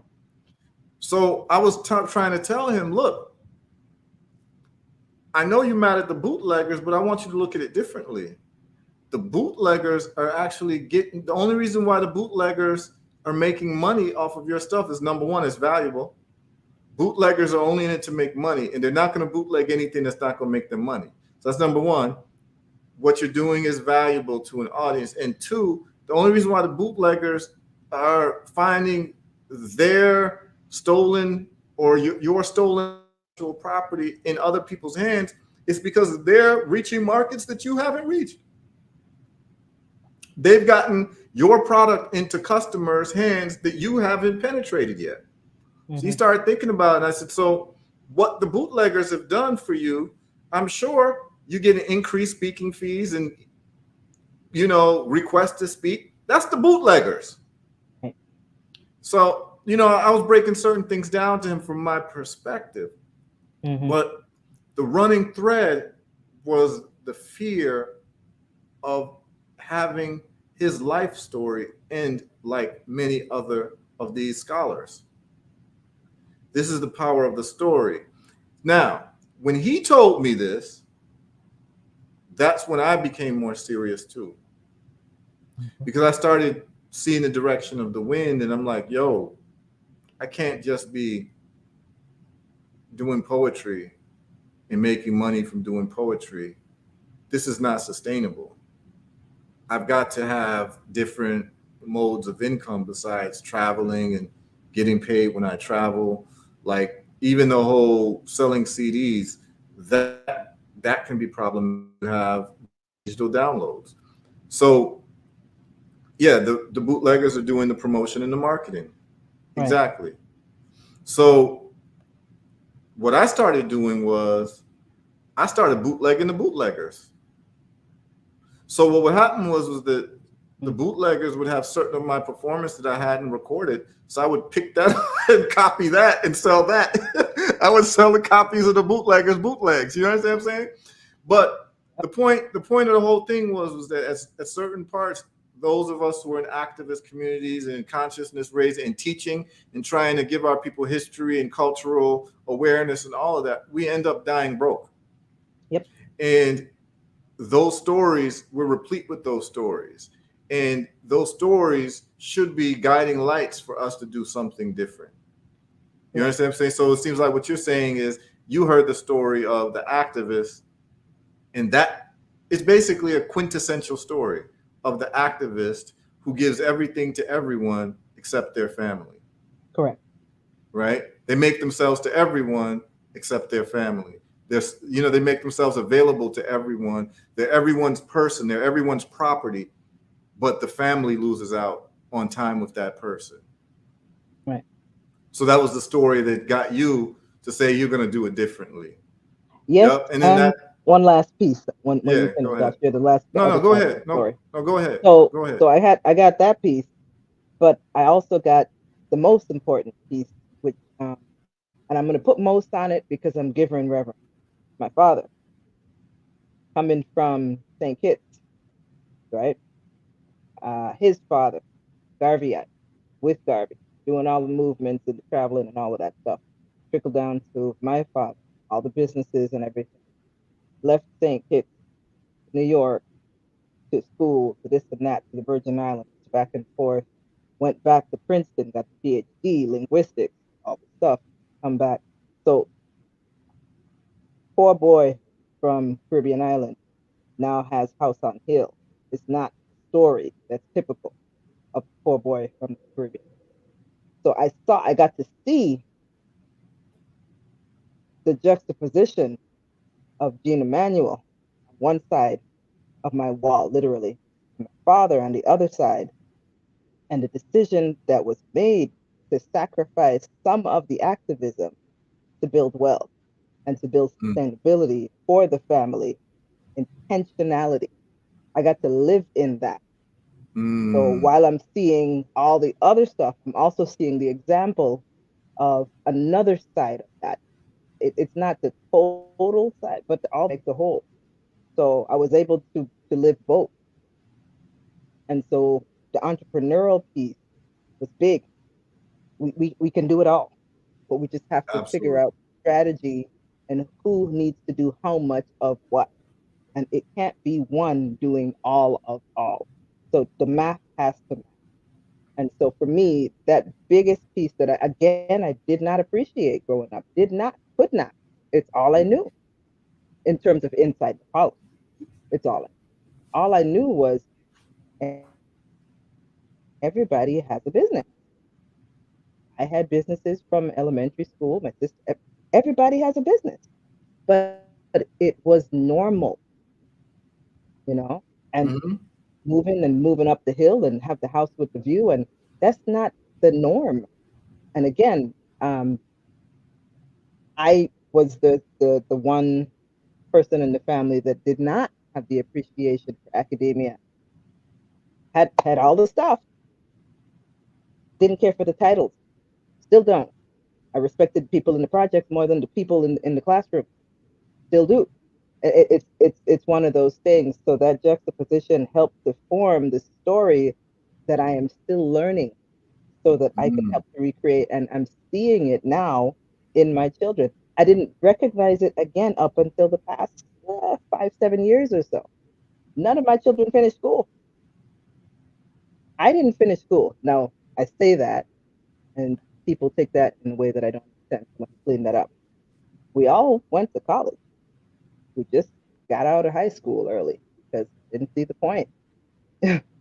Didn't see the point mm, in none of my children went to 12th grade. I didn't go to 12th grade either. I didn't notice I was doing that until with the last, mm. So again, I'm watching the story evolve as I Right. am the main character in it and the narrator at the same time. And it's been a really interesting awakening. Mm, And even when it comes to my poetry and all of those types of things, I'm the only one that hasn't published. Why? The sometimes we rebel against things to a point that's just nonsense. But rebelling against all of this, what might have appeared to me at the time to be highfalutenness with the academia, and I don't need to publish a book. I just need to write it on a napkin and give it to somebody because that does more for me than it does putting it in a book and putting it in a library. you know, a level extreme of rebellion against, I never wanted to be a teacher because both my parents are teachers, you know, but that type of thing. And it'll come around. It has its place so that the way that I teach will not be the typical way. And so I can better appreciate it. But I am finally going to do the book. Finally going to do the first one for myself and for home first. So that's coming. And it's coming this month. So I'm going to make sure that I'm doing that for me so that I can do it with the appreciation that I now know, because I Okay. didn't have the appreciation before. But all I'm saying is that all of the parts, it can be both at all times.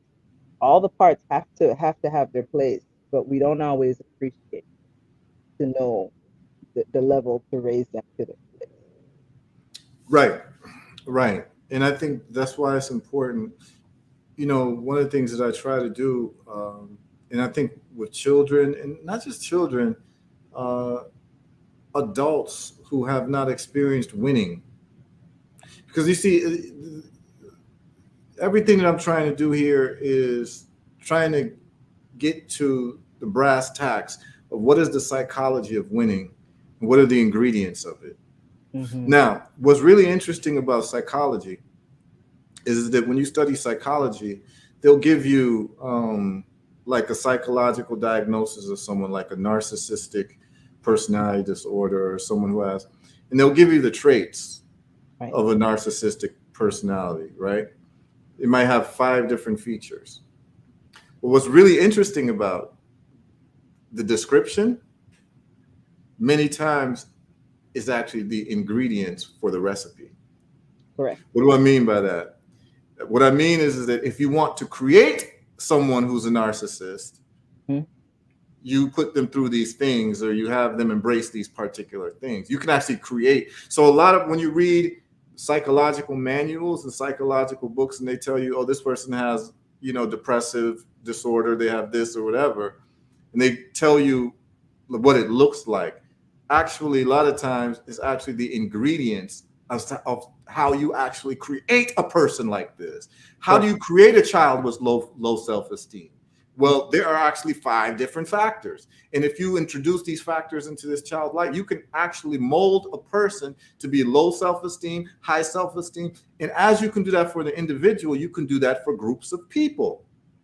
And so what I've noticed about us as a group of people is that we have learned self-helplessness through consistent losing and through consistent stories of losing. So what has happened is that how can you be on a losing team and trust the player on your left or right-hand side who's supposed to be on your team? The psychology of people who lose or teams that lose is everyone's pointing the finger at everyone. No one will trust the other person with the ball because we don't think the other person is going to deliver. Everyone else is, you're always the victim. You understand what I'm saying? But at the same time, the adversaries are running the same plays and being more and more effective with the same plays, which means that you have not been acculturated to, number one, winning, and you have not heard the stories and the rituals of winners. So what we've done, what I try to do in this show is, what are the ingredients?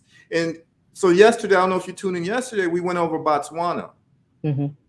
So Botswana is an African country that is many times forgotten, but it has one of the greatest victory stories that Africa has. And it's very clear to me, it's purposeful that we're not told. And I'm even talking in the activist circles. Yes. Because the activist circles, many times we're focusing on what other people did to us. Right? That's what the losers do. Yep. Look how the other team cheated. Look how the other team did this. Look what they did to us. Look what, you understand what I'm saying? Instead of saying they're going to keep doing this. Right. But what do winners do? Winners buckle down and they accept the responsibility for losing. And until we accept the responsibility that, listen, king and chief on the African continent were not prepared for what the Europeans were about to do. Our leadership was not prepared. Aikwe Arma talks about it in 2000 Seasons in a whole chapter called Ostentatious Cripples. You understand? That's the name of the chapter, yo. It's called Ostentatious Cripples. people who can't really do things, but they're ostentatious. So what I've noticed is that if story, the compendium of stories is actually the ingredients for who a person is. What are the stories that you cleave onto? Do you cleave onto stories of victimization, cleave onto stories of always losing, always getting our ass kicked? Well, you're going to always be programmed to lose because the stories you have always end up with us losing. But where are the stories of us winning?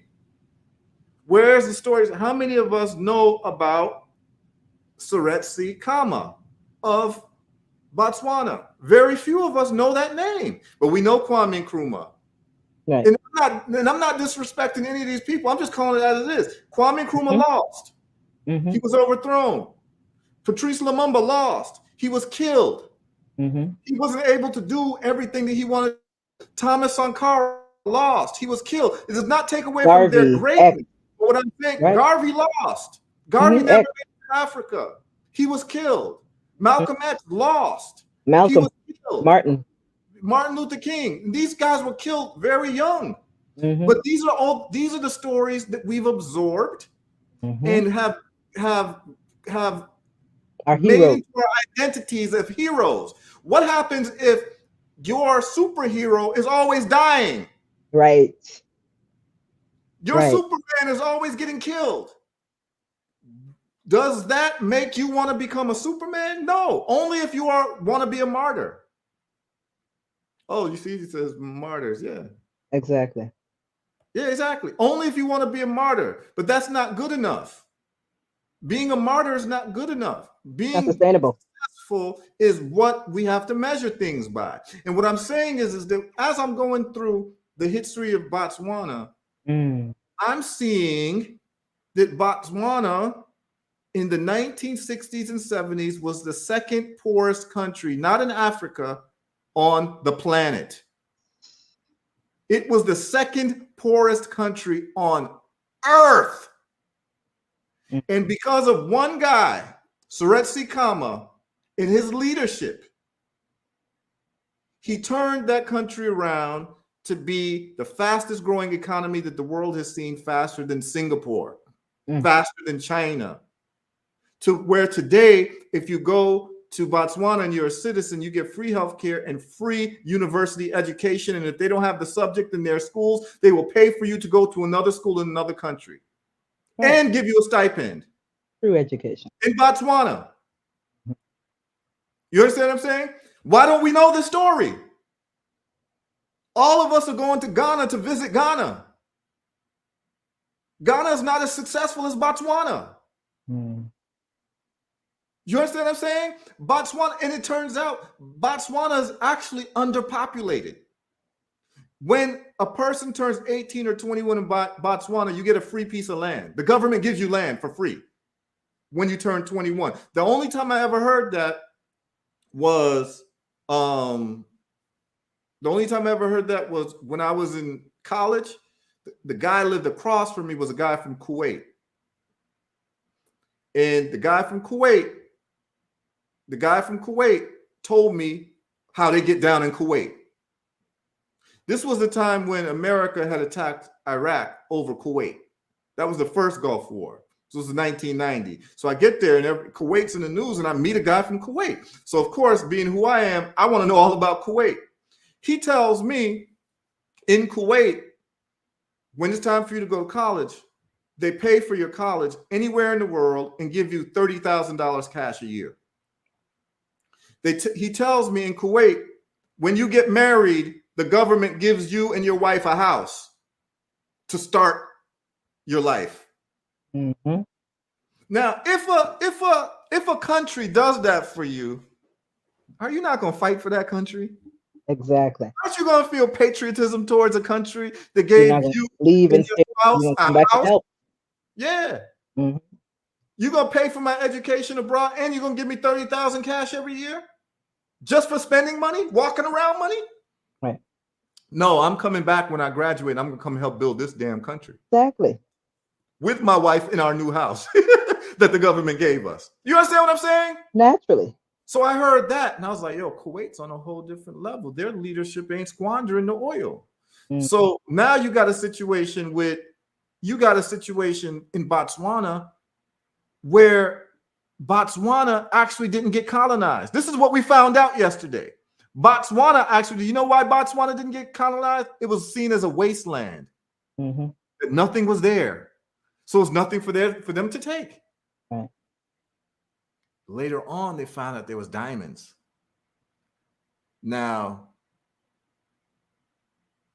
that becomes a very interesting conversation because most undeveloped people, once they find out that they're running a country that's full of diamonds, they want it all for themselves and their minions. And this is what we've seen with Mobutu Sese Seko's, the Charles Taylors, these types of people who take power in Africa, who don't develop their countries, but not so for Seretse Khama.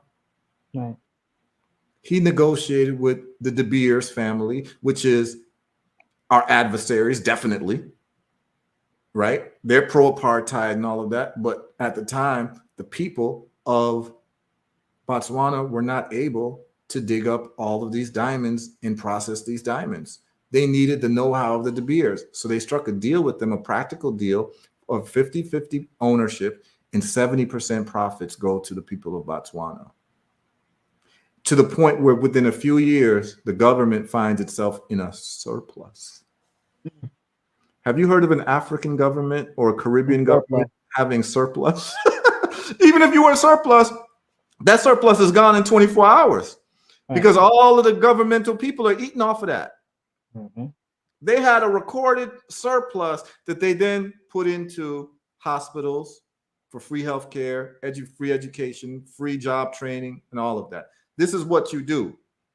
This is how you, but these are the stories that we have to become cognizant of, because at the end of the day, if it's true that a people or a person is just a conglomeration of the stories that they have cleaved onto, yes, you cannot be a winner unless you cleave on to winning stories. Take the story of Kobe Bryant.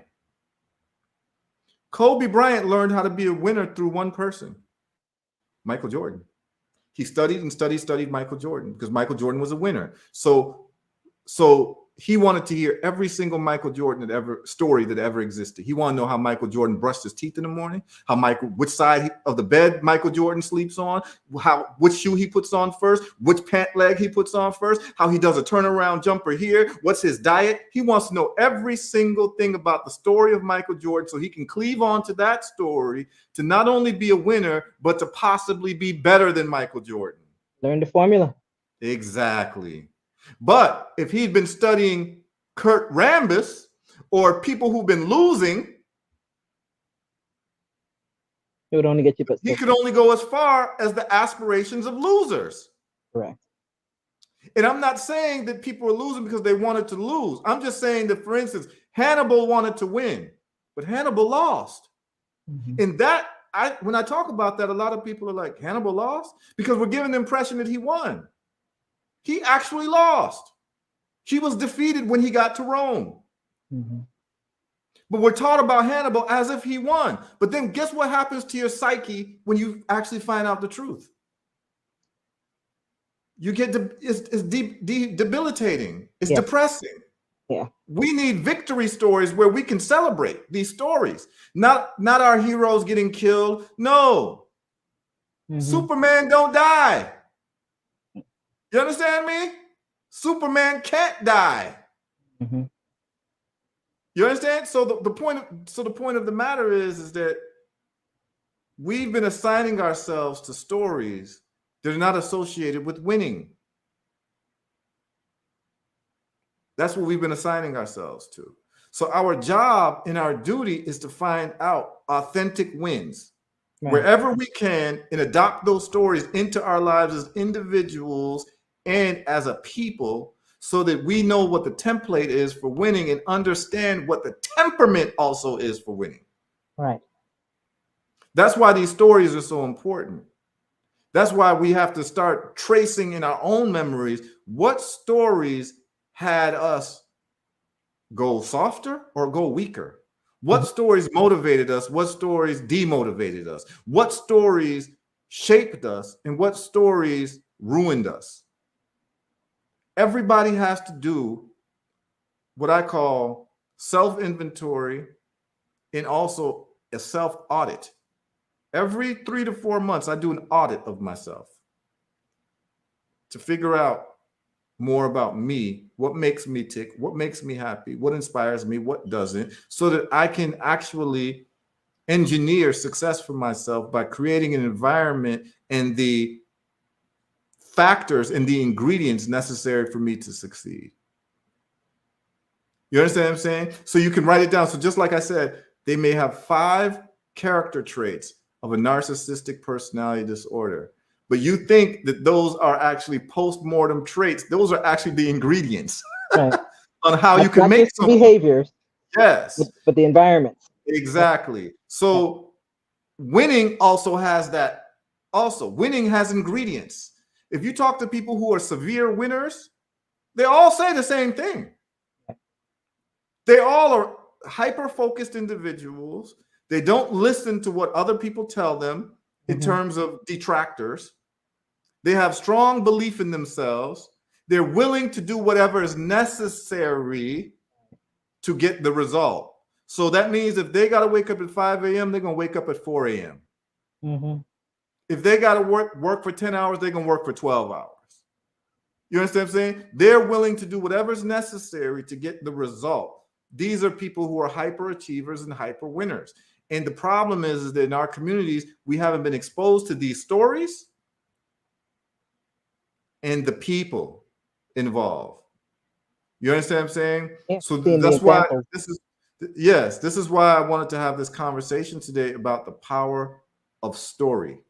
Yeah. The power of story is what creates a suicide bomber who can one day wake up in the morning and say that it's okay if I blow up myself for the cause of my religion. And it's not his religion, it's the story attached with his religion that he's come to accept. Correct. Right? He's come to accept a story that says in the afterlife, he gets 42 virgins. That's a story.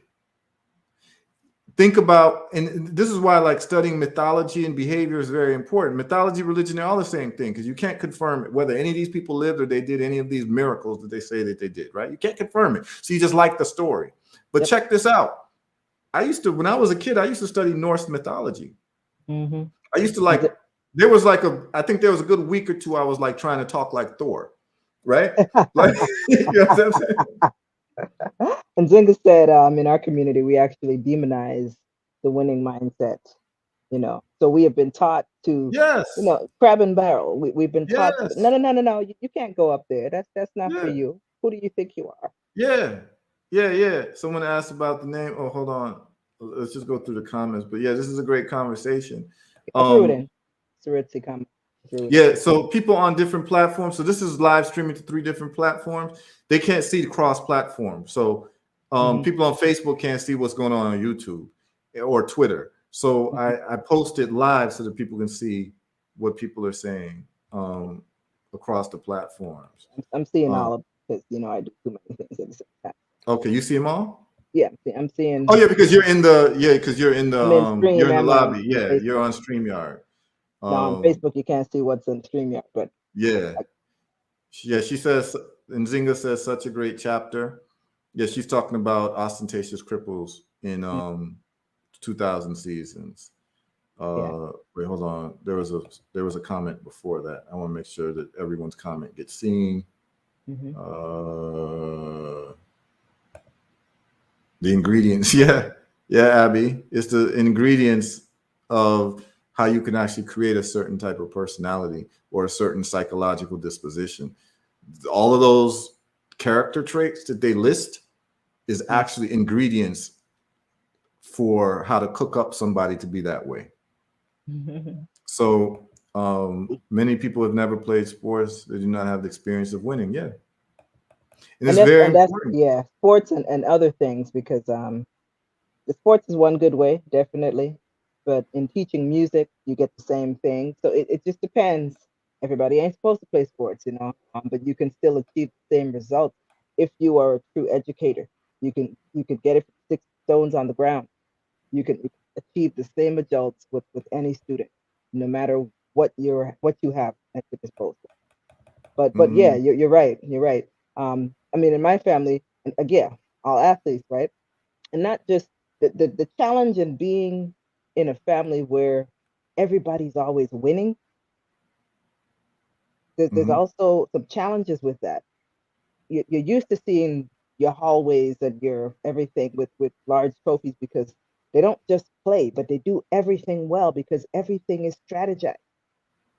And you don't realize that because you're not being taught verbally that this is the strategy of how you do it.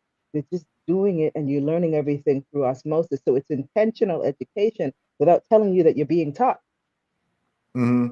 So, but again, some of us that have this other part that rebels against everything, like, oh, I don't need to win. That was my thing. I don't like competition. I like cooperation. I still say it, and I still believe it. It is true to me. But we have to have a little bit of both. We have to have enough that helps us have that self-motivation to be able to get up at 4 o'clock when you got to get up at 5. That's to help us keep going when the depression and all the anxiety and all these other things and even the non-existent imposter syndrome that doesn't even really exist attempts to come on you. You have to have that. And now, here's the thing about competition versus cooperation. The most meaningful cooperation is when you cooperate to win.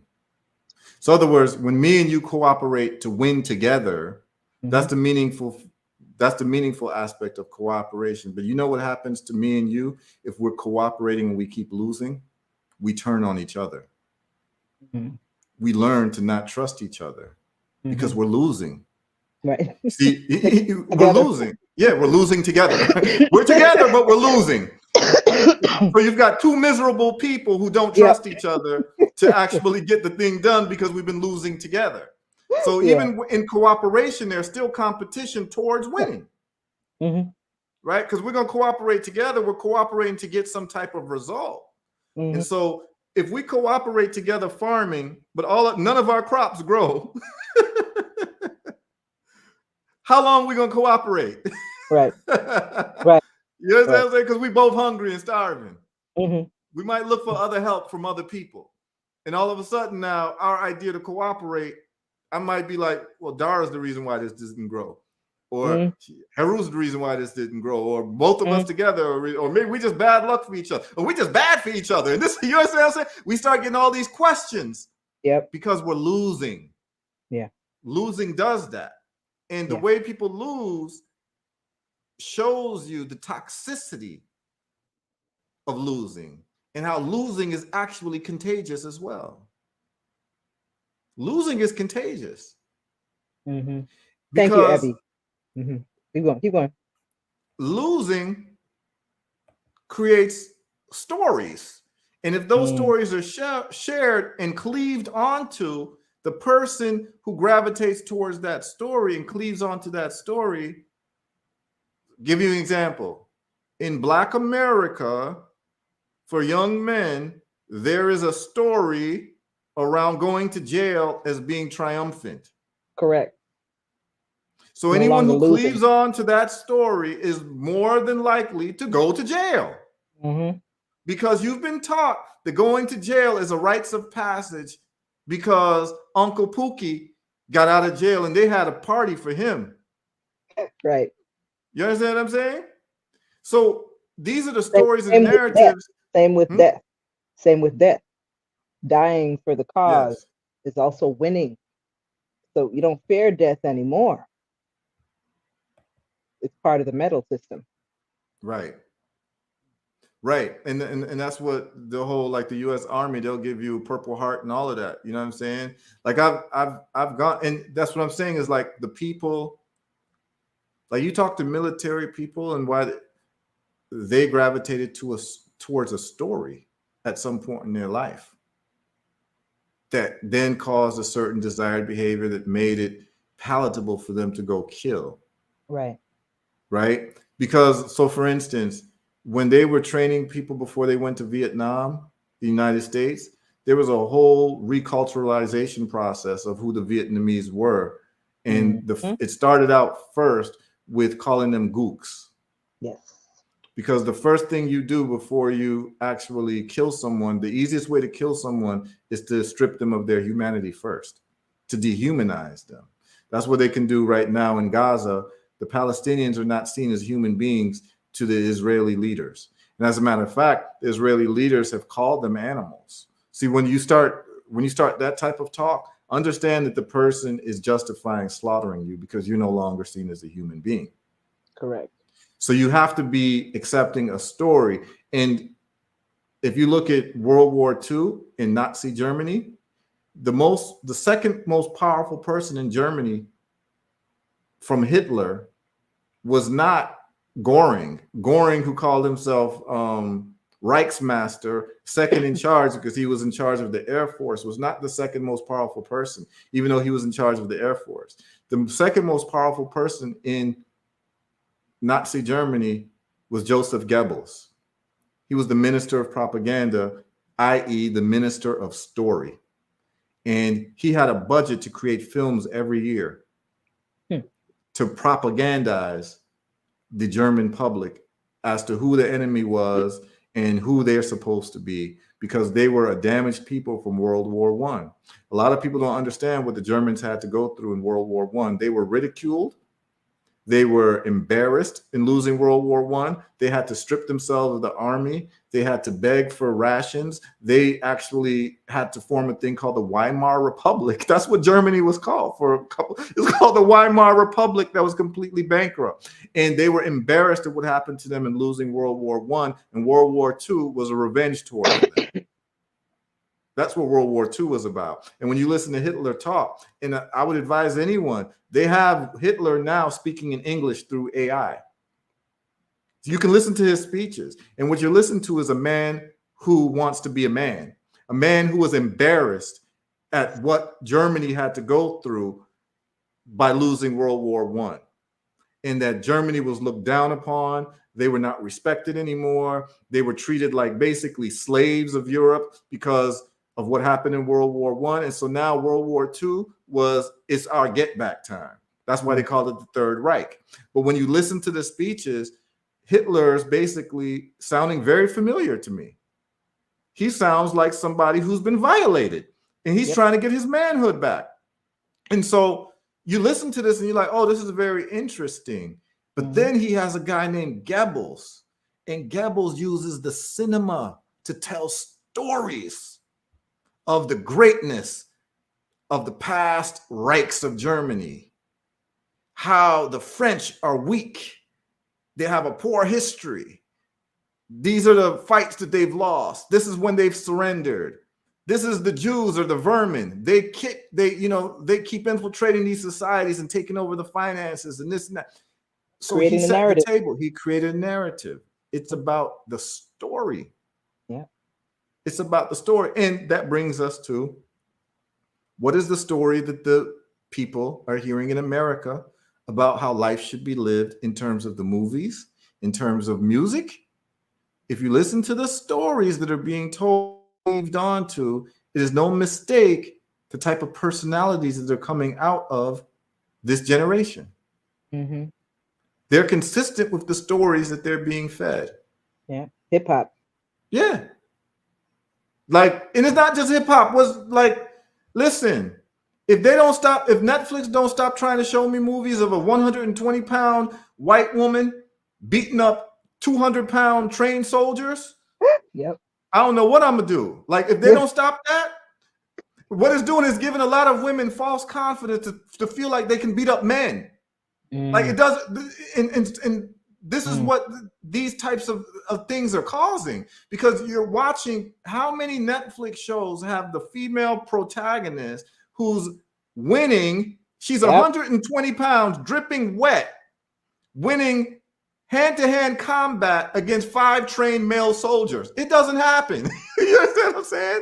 But young girls are watching this and they think, oh, I can go karate chop a guy. You know what I'm saying? Like, no, like, that's a bad idea. You understand what I'm saying? So people are getting these narratives that create a delusional reality. And we have to curate not only the stories that we absorb, but the stories that we allow our children to absorb and that they cleave on to. Like, if you start asking your children who they admire the most, and if those people's stories are ratchet stories, you've got a problem. because that means that your child has absorbed the stories of that type of behavior and has elevated them as something worthy of emulation. As we said, the way that you look at a personality defect or a personality profile and the traits of it isn't even the traits of it, is actually the ingredients to make someone that way. So that's why they make Queen Latifah replace Denzel and Yeah, I don't even know. She replaced Denzel in something? I don't doubt it. Like, it's crazy. You know what I'm saying? Let's winning mindset, temperament. Amori says conversation is a great build. Give thanks. In our community, we actually demonize winning mindset. Yes, we do. That's why I had to talk about the true definition of capitalism and capital, because we demonize business people as if having a business and making money is a bad thing. We're the only culture that feels that way, and it reflects in our economic condition. And it's deep. It's deep. Yeah, it's very deep. People that are educated and know better still can't get out of the habit and the mindset of that. Even if they speak against it, you still see it in the behavior. Oh yeah, you absolutely see it in the behavior. You absolutely see it. You see it in so many different ways. It's so profound.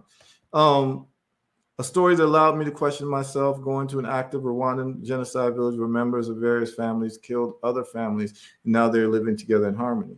Well, that's very interesting. When I cover Rwanda, which I will probably next week, I'm going to get into that. But when I spoke to the people, like in Rwanda, right, there are people who were there who are next door neighbors with somebody who's their neighbor who literally chopped up their grandmother with a machete. And they're not blood enemies. And you talk to them, and here's what they tell you. Yes, this is what happened. It was a terrible time in our history. And yes, my neighbor killed my family member. And the reason why we are not at war with each other is because we believe and we've been shown that our future is greater than our past. That put me on, like, that just, I said, oh, okay. See, you have to make people know that their future, and it has to be tangible. In other words, you have to have what you call small successes. As it is for the individual, so it is for a group, and so it is for a nation. Rwanda has had strings of successes in their developmental path that it's been enough for people to see, to know that their children's lives is going to be greater than theirs. Mm-hmm. This is what I encountered in El Salvador. When they made Bitcoin legal tender, the taxi driver told me, I asked him, do you want cash or do you want Bitcoin? He said, I want Bitcoin, because I know that the price of Bitcoin is going to rise, and this is the chance for my family to actually develop wealth. Usually after I drop you off, I would be at a bar wasting money that I got from driving people on beer. Now I don't do that anymore because I keep the money in Bitcoin because I'm going to be able to grow my wealth. They bought into the story of Bitcoin. Mm-hmm. You see, these people in Rwanda they've bought into the story of prosperity. Like, we actually have a chance to be prosperous now. We ain't got time to be fighting with each other. It's useless. Now, if you don't create that story and that template for people to cleave onto, guess what happens? War, civil war, neighbor against neighbor, because there is no incentive for them to be in peace. Right. So these stories are profound, and you see it all over the place. And what we also find out when it comes to story is, superheroes, right? All superheroes have an important thread in common. You know what that is? Their origin story. Mm-hmm. Right? Now, when we get to find out, all cultures have an origin story. Correct. I don't mean an origin story by anthropologists, like, oh, these people came from this side and then migrated. No, I'm talking about all of them have a story, like how Judeo-Christian people have an Adam and Eve story. That's their origin story, Adam and Eve, right? Well, I would ask everyone to look into a book because people have been indoctrinated, just like the Panari Indians were indoctrinated to be told that they killed Jesus or they killed a character named Jesus. Now they feel bad about it. Well, a lot of people have been indoctrinated to believe that the only origin story is Adam and Eve, or at least the only legitimate one. And they haven't actually done a good survey of different origin stories. And it turns out that every single culture has its origin story that is quite distinct from anything like Adam and Eve. And there's a book called African Intellectual Heritage, and it's edited by Malefi Asante. I would advise anyone to read this, particularly people who are really stuck in the religious thing and think that their religion is like the end all be all. It's important. It's like you can't say an apple is the greatest fruit if you haven't sampled different fruits from around the world. Like you've never tasted a mango, but you're saying that the apple is the best fruit. You see what I'm saying? So what happens is you have a lot of people who haven't studied sections of stories, but they say that their story is the story. Adam and Eve is the story. Until you read African Intellectual Heritage, and the Akan people believe, and the Yoruba people believe this, and so I believe it's the Akan people. There's a story. The origin story starts with the ant, like the ant. Like the ant was the beginning of creation, and the ants did X, Y, and Z, and then life sprung. This is the origin story that they're dealing with, and it's very profound because this is a story made by the minds of people, the creativity of people, and the story is there not to be literally true, but to be metaphorically true. But what happens to a people when people's creation stories have been subjugated and separated? You see, like someone asked me this some time ago, Dara. You know who asked me this? Nepkara. You know Nepkara. Yeah. So he was talking about like how to unify our people, like the Pan-Africanists, and I was saying, it seems to me from terms of like national identity and consciousness, the people who are most unified are the people who share the same creation stories. Because what happens is now we have original ancestors in common.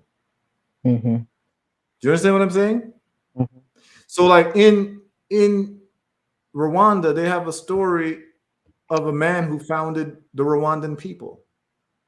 So guess what? All the Rwandan people feel that they are related to this particular man. Right. So what does that make me and you? Brother and sister in some type of way. Right. But if you have a different creation story, I have a different creation story, it's hard for us to see commonality in each other. Do you understand what I'm saying? So that's why these conversations are interesting, and it's really about having curated stories that we cleave to and that our children cleave to for success. When you first said it, when you first said about basically common ancestry, right, as the connective tissue that allows people who have effectively stayed together long enough and done the work, made progress. Initial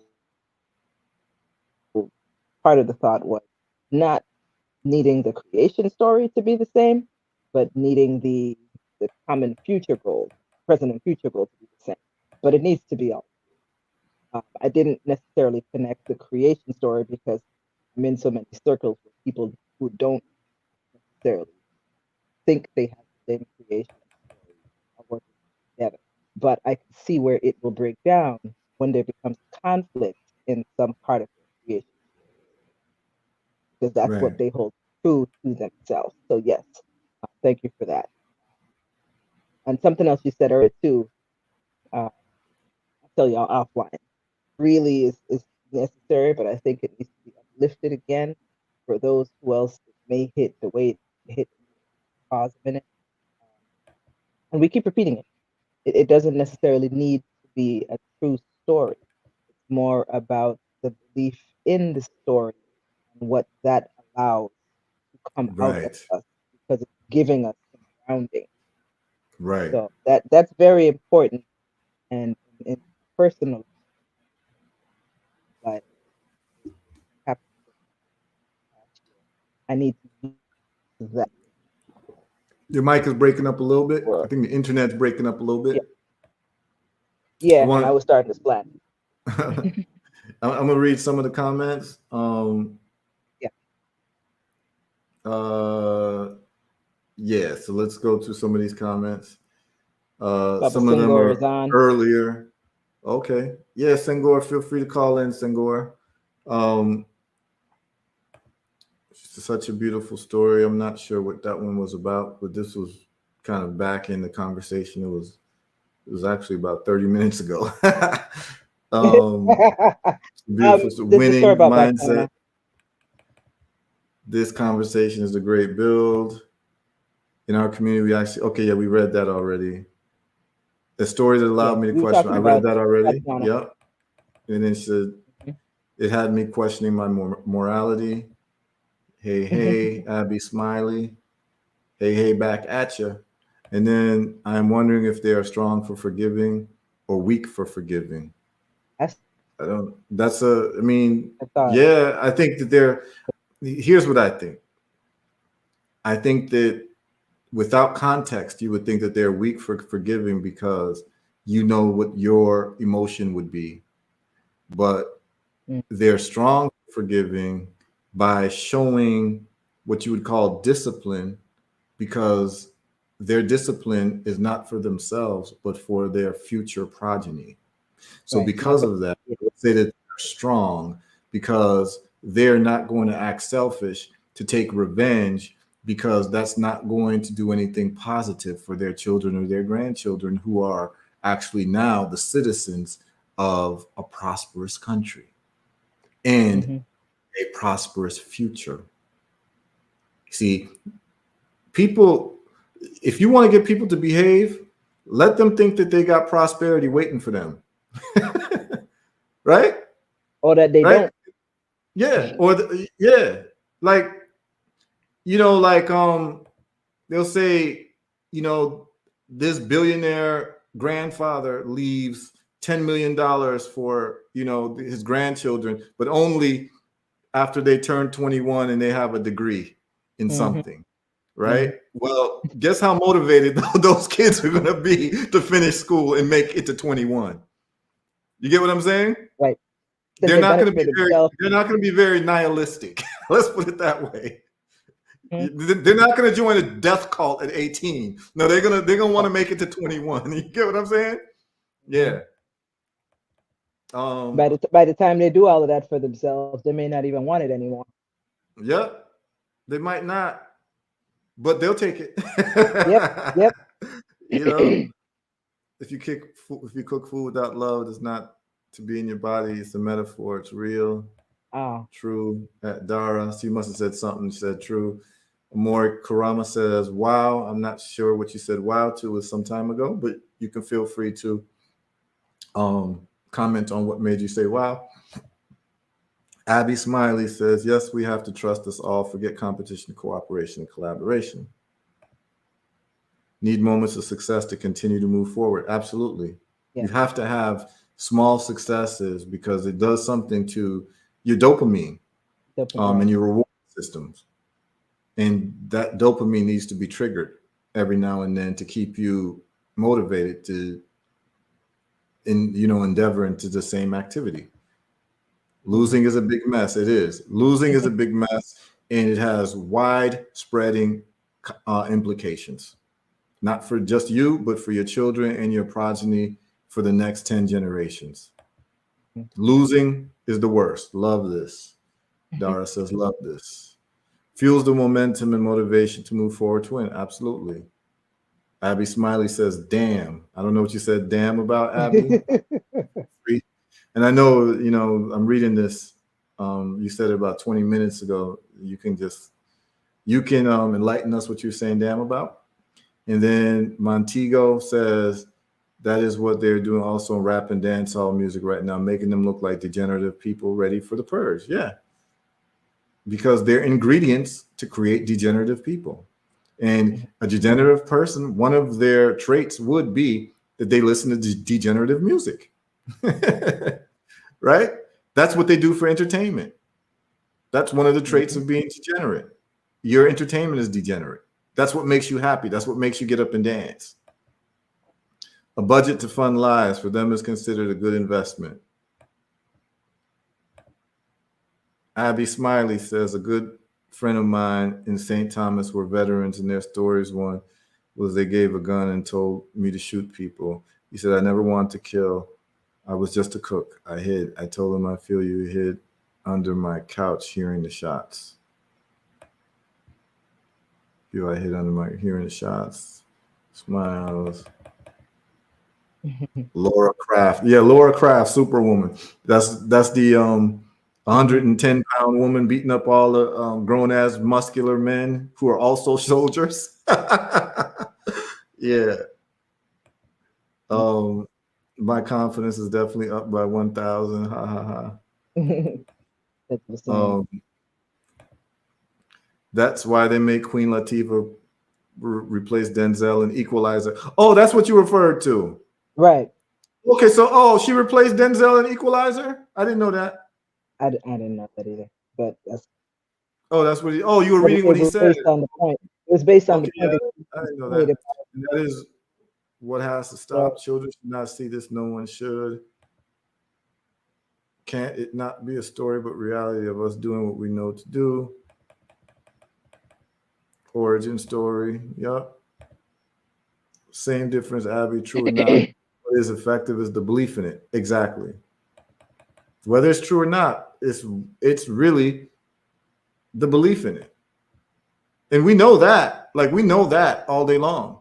If you can believe that Pfizer is actually a good company and they're going to give you a shot that's really going to help you, then you're going to take it. You understand what I'm saying? It's really, whether it's true or not, as long as you believe it. And what they know is that the human being, to make a human being believe something, all you have to do is surround it by what they consider to be legitimate. So in other words, if you consider CNN legitimate press, if you consider Dr. Fauci a legitimate doctor, New York Times, if he has all the trappings of success, anything they say, you're going to accept because they've already qualified themselves in your mind. And they know, you see, when it comes to marketing, do you know who gets hired out of college in the marketing departments? People with PhDs in psychology, because they know that marketing is just tapping into the psychology of human beings to get desired results and desired behavior. Yep. So they know that if you are going to take a shot, you're going to need to know that one, CNN endorses it, two, famous doctors endorse it, the government endorses it, all the people who are celebrities and have money endorse it. Oh, I guess it's the right thing to do, without even having to look at Pfizer's history and to know that they are actually a habitual criminal that is known. And this is actually, if you put in Pfizer crimes in Google, the first thing you will see is that Pfizer is a habitual offender that has been charged and found guilty of one, bribing doctors, two, suppressing adverse results, and three, false marketing, which means that people are being injured by their products and they're hiding it. That's hiding adverse results. Bribing doctors, they're actually paying doctors kickbacks to push the product on you. And three, false marketing. They're telling you this thing works, like if you take it, you won't get the disease and you won't be able to pass it on to others. We all remember that, but that was a lie. But that's the point that I'm making, Abby, is that it's not important for the story to be true. It's just important for you to believe that the story is true. And they know that it's not facts that make you believe, it's the trapping of success that makes you believe. That's why churches are so opulent. And the fear, the success, or the appearance of success, and then coupled with the fear of what if you don't. These things could happen. Look at all the colors, blood. She says, I want to look into history and look into people's eyes, even if WAPA is out. A lot of people don't know WAPA is the Water and Power Authority of the Virgin Islands, and they have a bad track record of keeping electricity on. So that's an inside joke for VI people. That's most important. Abby says, yes, I. Yes, I. Yes. She says, I'm not laughing. I can't. I can make it myself, right? I don't know what she's talking about. Says when I walk down Wim, get live lobster and plants collar, and fix my car. I don't know what she's she's still referring talking to. about the military folks. Yeah. Chef. Oh, the military people. And Kemia Mitrahina says, what about grading in schools? Is this a good idea, or does it set up our children to compete? Listen, yeah, listen, ladies and gentlemen, competition is part of life. Yeah, we need never run away. This is very serious because I think we've gotten to a place in society now that everyone gets participation medals, and that's actually very bad for society because we don't know really what it takes to win and what happens when someone really wins. And if you are ever confused about this, please study animal behavior. And please understand that we are just higher functioning primates that like to wear clothes. We are still operating under jungle rules. Jungle rules means whoever is the most competitive and the most dominant wins. And if you don't believe me, all you have to do is look at documentaries about the Amazon or any of these jungles and understand that these are daily murder scenes because animals understand that they have to compete. There's an African saying that says that every morning the gazelle has to run, knowing that the slowest gazelle will get eaten by the fastest lion. So each gazelle knows that they better not be the slowest.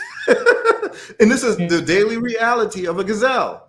And the gazelle is not going to be able to sit down and have a caucus meeting with a lion talking about how unfair it is that the lion is catching him for a meal. And if we don't understand this as a people, please understand that nations compete.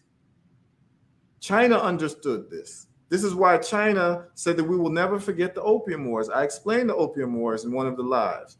China understood that they had to compete because if they did not compete, they would completely lose more and more territory like they lost Hong Kong to the British. Now they got a problem in Hong Kong because you've got people in Hong Kong feeling like they're different than the Chinese mainland because their name is, you know what I'm saying, Amy Lee, John Ming. You understand what I'm saying? So John Ming Chow. And they're Christianized. And so now they don't feel like they need to be part of the Chinese government because Hong Kong was colonized by Britain. It causes problems when you lose. So please understand that straying away from competition is not going to help anybody at all in a competitive world. When the world stops being competitive, then you can stop worrying about competition. But the world is competitive from the moment that the gazelle wakes up to the moment it evades a lion, and it has to repeat that cycle tomorrow. Yeah.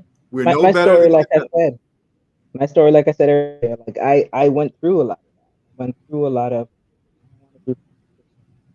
we all get along, we can find ways to cooperate. It's not real. There has to be some of that in there, but it's not real to only be to that extent.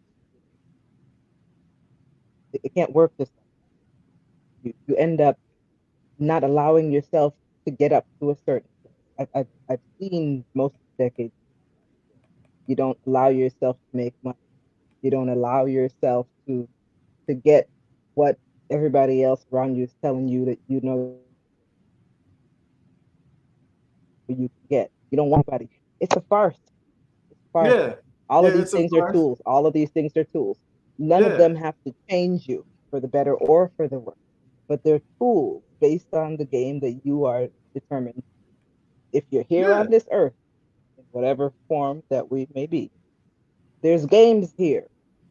You either on the earth playing the games with everybody else, or you're on the earth just being played. Yeah, there's rules. I think we need to redefine competition, include compassion.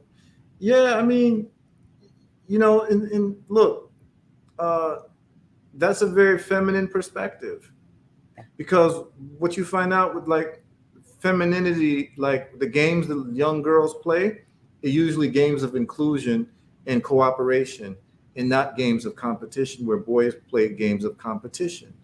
But what I'm telling you is that if you don't compete and you don't innovate, your society will be taken over against by a competitive society that innovates.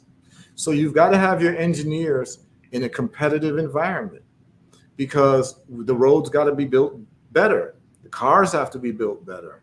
If people get complacent, you get taken over. You can never be complacent. In life, there are no participation medals. In life, life is the way it is, and it's not going to change being the way that it is and how it's been from time immemorial, from individuals and groups. And if you are not competitive in this world, like if your children are not competitive, that's why people get grades and scores and all of that. Well, wouldn't you want the most competitive doctor operating on you, or would you want the doctor who got a participation medal to operate on you? Yeah, and I use In when medical school. we talk about participation medals. I use the analogy or the metaphor of this social media stuff. Your participation medal or your likes and your shares, but are you monetizing? I mean, it's like you could get likes and shares till hell blow over, Mhm. and they change the color of the little blue app check. You do one instead of a blue one. That means you're more important. Yep.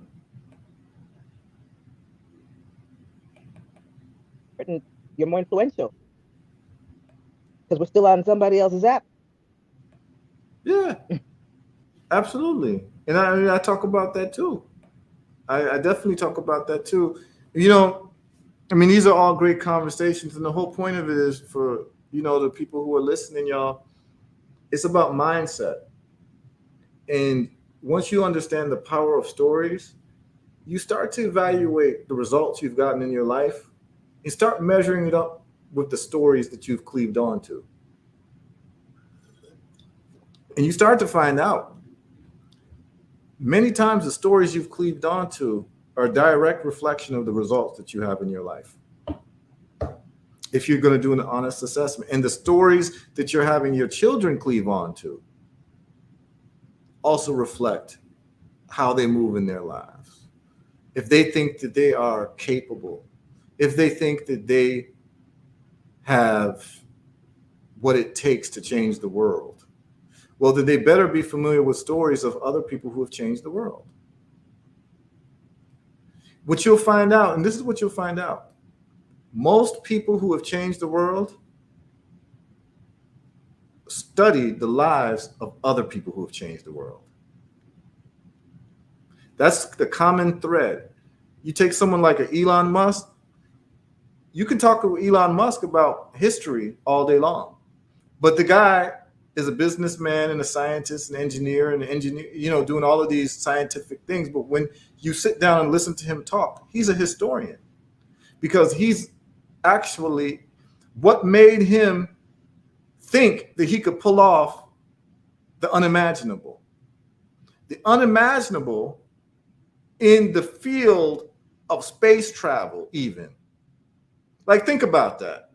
NASA, which is a governmental organization that's purported to have taken people to the moon, couldn't solve a fundamental problem in space travel, which is using rockets again, reusable rockets. So it made space travel too expensive. Because imagine if you could only take one plane one time from New York to California. And then when that plane lands in California, you can never, ever use the plane again. Well, it would make plane travel extremely expensive, because you have to manufacture a plane every time that people travel. Mhm. So in his mind, We can't even get into space travel until we deal with the first principle. This is what is called first principles thinking. I want everyone to embrace it. First principles thinking is to identify the most limiting factor of something being successful and solving for it. So the limiting factor in space travel was these rockets can only be used one time. And NASA keeps getting $100 million budget or $1 billion budget or $100 billion budget to make rockets that you can only use one time. Elon Musk said, no, we're going to have to solve this problem. And he solved it. He launched rockets that landed back on Earth that you could be reusing again. And now you have SpaceX being the most profitable space company the world has ever seen, more than a governmental organization, NASA. So then you start to ask yourself, what stories did Elon Musk cleave on to think that he had the temerity and the gall to be able to do something that even NASA hasn't been able to do as one little kid? The guy's not even an elderly man. He's in his late 40s, early 50s. And what he's accomplished has been more than the whole panel of scientists at NASA for the last 50 years who've not been able to solve this fundamental issue of physics. You understand what I'm saying? You can believe that Elon Musk cleaved onto stories that gave him self-esteem to say, I can do the impossible. And I don't care what these scientists of today are saying, because they said the same thing to Albert Einstein. They said the same thing to Isaac Newton. They said the same thing to Galileo. These are stories that he's watching, and you sit down, talk to him. He understands that he's in that tradition of being a scientist amongst a sea of naysayers. And it doesn't faze him because he has a template of stories of success. And this is where we have to get to. We have to get to that so that our children can have the gall to say, I can do what no one has ever thought I could do.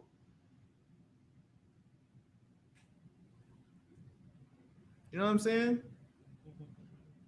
Augustine brought back up the, or clarified, not so much the grading in schools, but the curriculum is relevant. Yeah, you're breaking up a little bit. You're breaking up a little bit. Okay. Yeah, the curriculum is not relevant to competition. Yes, no, it's not relevant. Because yeah, it's not relevant. Augustine, yeah, no.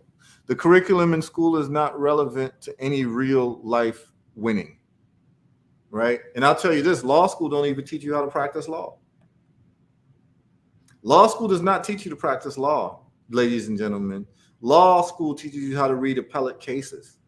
But in terms of representing a client, filing papers, and where to stand in the courtroom, you don't even, like, law school don't teach you none of that unless you did like moot court.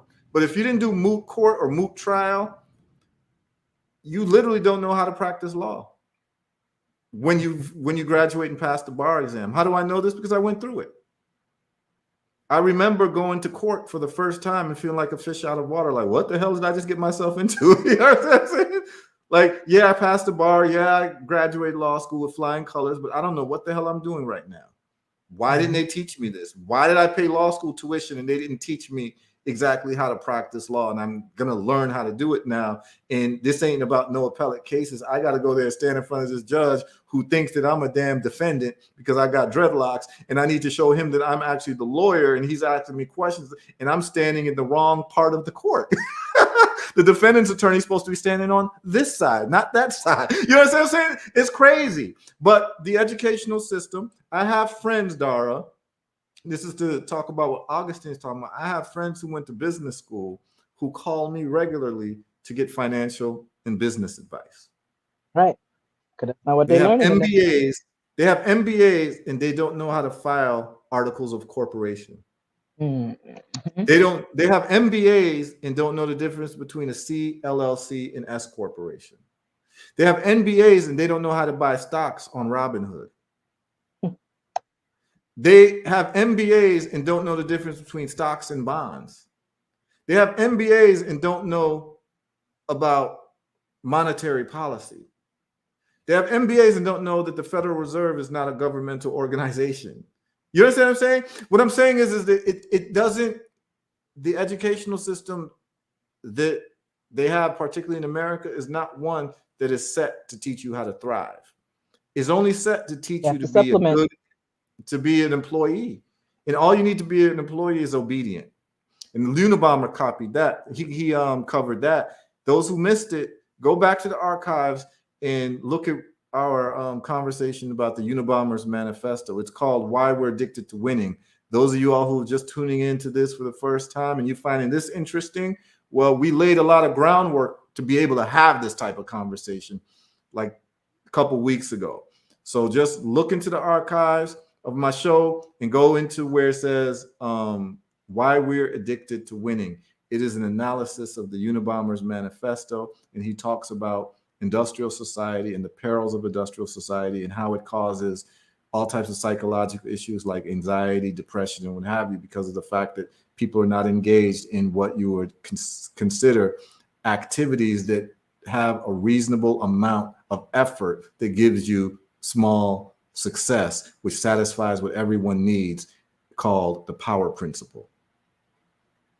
Right? You felt like you accomplished something that day if you hunted an animal successfully to be able to eat and survive, or you planted the fields and the corn grew and the fruit trees grew or the plants grew successfully. That small victory informed your psychological profile towards somebody who's capable, and then it makes you happier because you know that you're capable. But if you're someone who fails all the time and does not have strings of success, it leads to depression. Or if you're somebody who has everything given to them and doesn't have to work for everything, it leads to decadence. That is the child with the inheritance. That's the psychological problem that they have, is that they're already given $10 million because their parents gave it to them, and then they live a life of decadence unless they can engage in what the Unabomber refers to as surrogate activities. And the example he gave was Emperor Hirohito becoming a marine biologist, one of the top marine biologists in the world. He didn't have to, but he needed to do it just to keep his sanity about himself, because the whole world would have been given to him. He could snap his finger and get anything he wanted in Japan. So he never had to have any reasonable effort towards achieving anything or acquiring anything. And that would have messed him up psychologically. It basically creates hedonism. And that's what we have in America. People overeating, gluttony, all of that, because, you're in a point in history, you can buy whatever food you want, how many times a day. The human body wasn't designed to eat 4 meals a day. Our ancestors ate once every other day. You understand what I'm saying? Like, food wasn't as abundant as that. So now that it is that way, you see gluttony, you see anxiety, you see depression, you see all these things, because industrial society creates a situation where you don't have to do much to survive. All you have to do is have a job, and all you have to do to have a job is to be obedient. So we covered that, and everyone needs to look at that because this is an important part of the conversation. Repeat the name of the book again. Why We're Addicted to Winning? Oh no, so that is a live that I did in the archive. So if you go to my Twitter or my Facebook, it's a live broadcast I did called "Why We're Addicted to Winning," and we went over the Unabomber's manifesto to understand winning and what it does to you psychologically and what losing does to you psychologically. Somebody better rebuild the roads here. 5 foot tall. I don't know what she's talking about. And the education part that we started on to get to that tangent, that direct. Yeah, and is in position yet to move and to do all of that. So you have to supplement the unschool. You have to take 2 the notes, like says, take 2 sets of notes. Oh, you're kind of breaking up, Doris. Kind of understand. That whole last 10 seconds of you talking was unintelligible. Gotcha. You're good now. No, you're good now. More intelligible. No, we couldn't. Yeah, what happens is I keep raising the mic. Okay, you're good now. Yeah. You're good now. Say what you were saying. So I was saying that we got to take 2 sets of notes, just like my brother M.K. Asante Jr. would say. When he came down to the Virgin, it was one of the phrases of his that I would keep having him repeat around the youngsters when we were doing Sankofa Saturdays. Sankofa Saturdays was created, and any other place, anything else that's created to supplement if we're not unified and in a place of having cooperative education for children. Then you got to unschool them every week. Every weekend, you got to unschool them, and then you got to throw in the other information.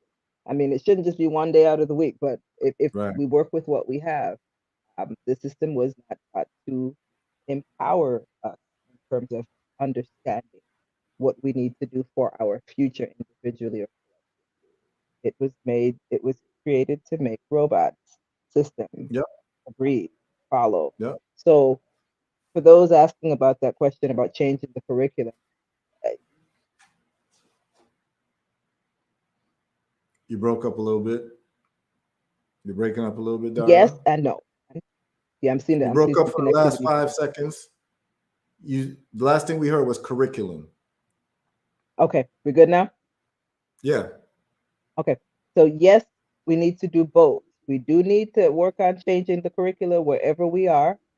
And we also need to not wait for it to change and supplement because you're still trying to change their game.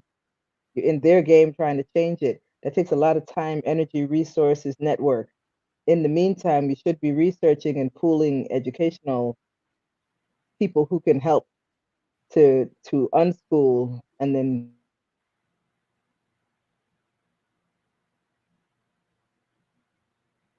Yeah, you're breaking up again. But I get the gist of what you're saying. do some other types of. Okay, Yeah, you were but breaking up a little bit, but yeah, I definitely get the gist of that's what fine. you're saying. But the key is to properly identify people who have been successful, right? I think that that's what we leave out of the equation a lot of times is that many times we get advice from people who have not been successful in what they're talking about. Like, I mean, one of the more classic things is that there's a lot of people who give relationship advice who haven't been in a good relationship in like a decade. You know what I'm saying? Like, you understand that you're giving relationship advice, but you yourself, you understand what I'm saying? Like, can you imagine someone giving wealth advice, but they're dead broke and have been all their life, but they're giving money advice? But so it's important for us to be able to recognize. That's why I was saying that, like, those of us, let's go to the Africa thing. Those of us who love Africa and we want our continent to be healthy and strong and competitive. Well, it behooves us to find the success stories. That's why we have to study the Botswanas and Seretse Khama and the Paul Kagames in Rwanda.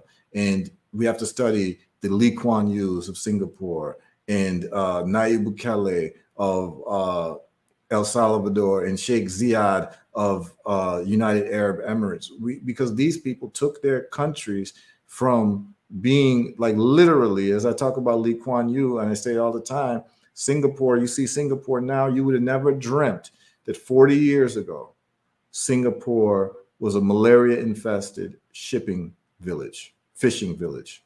You'd have never thought that.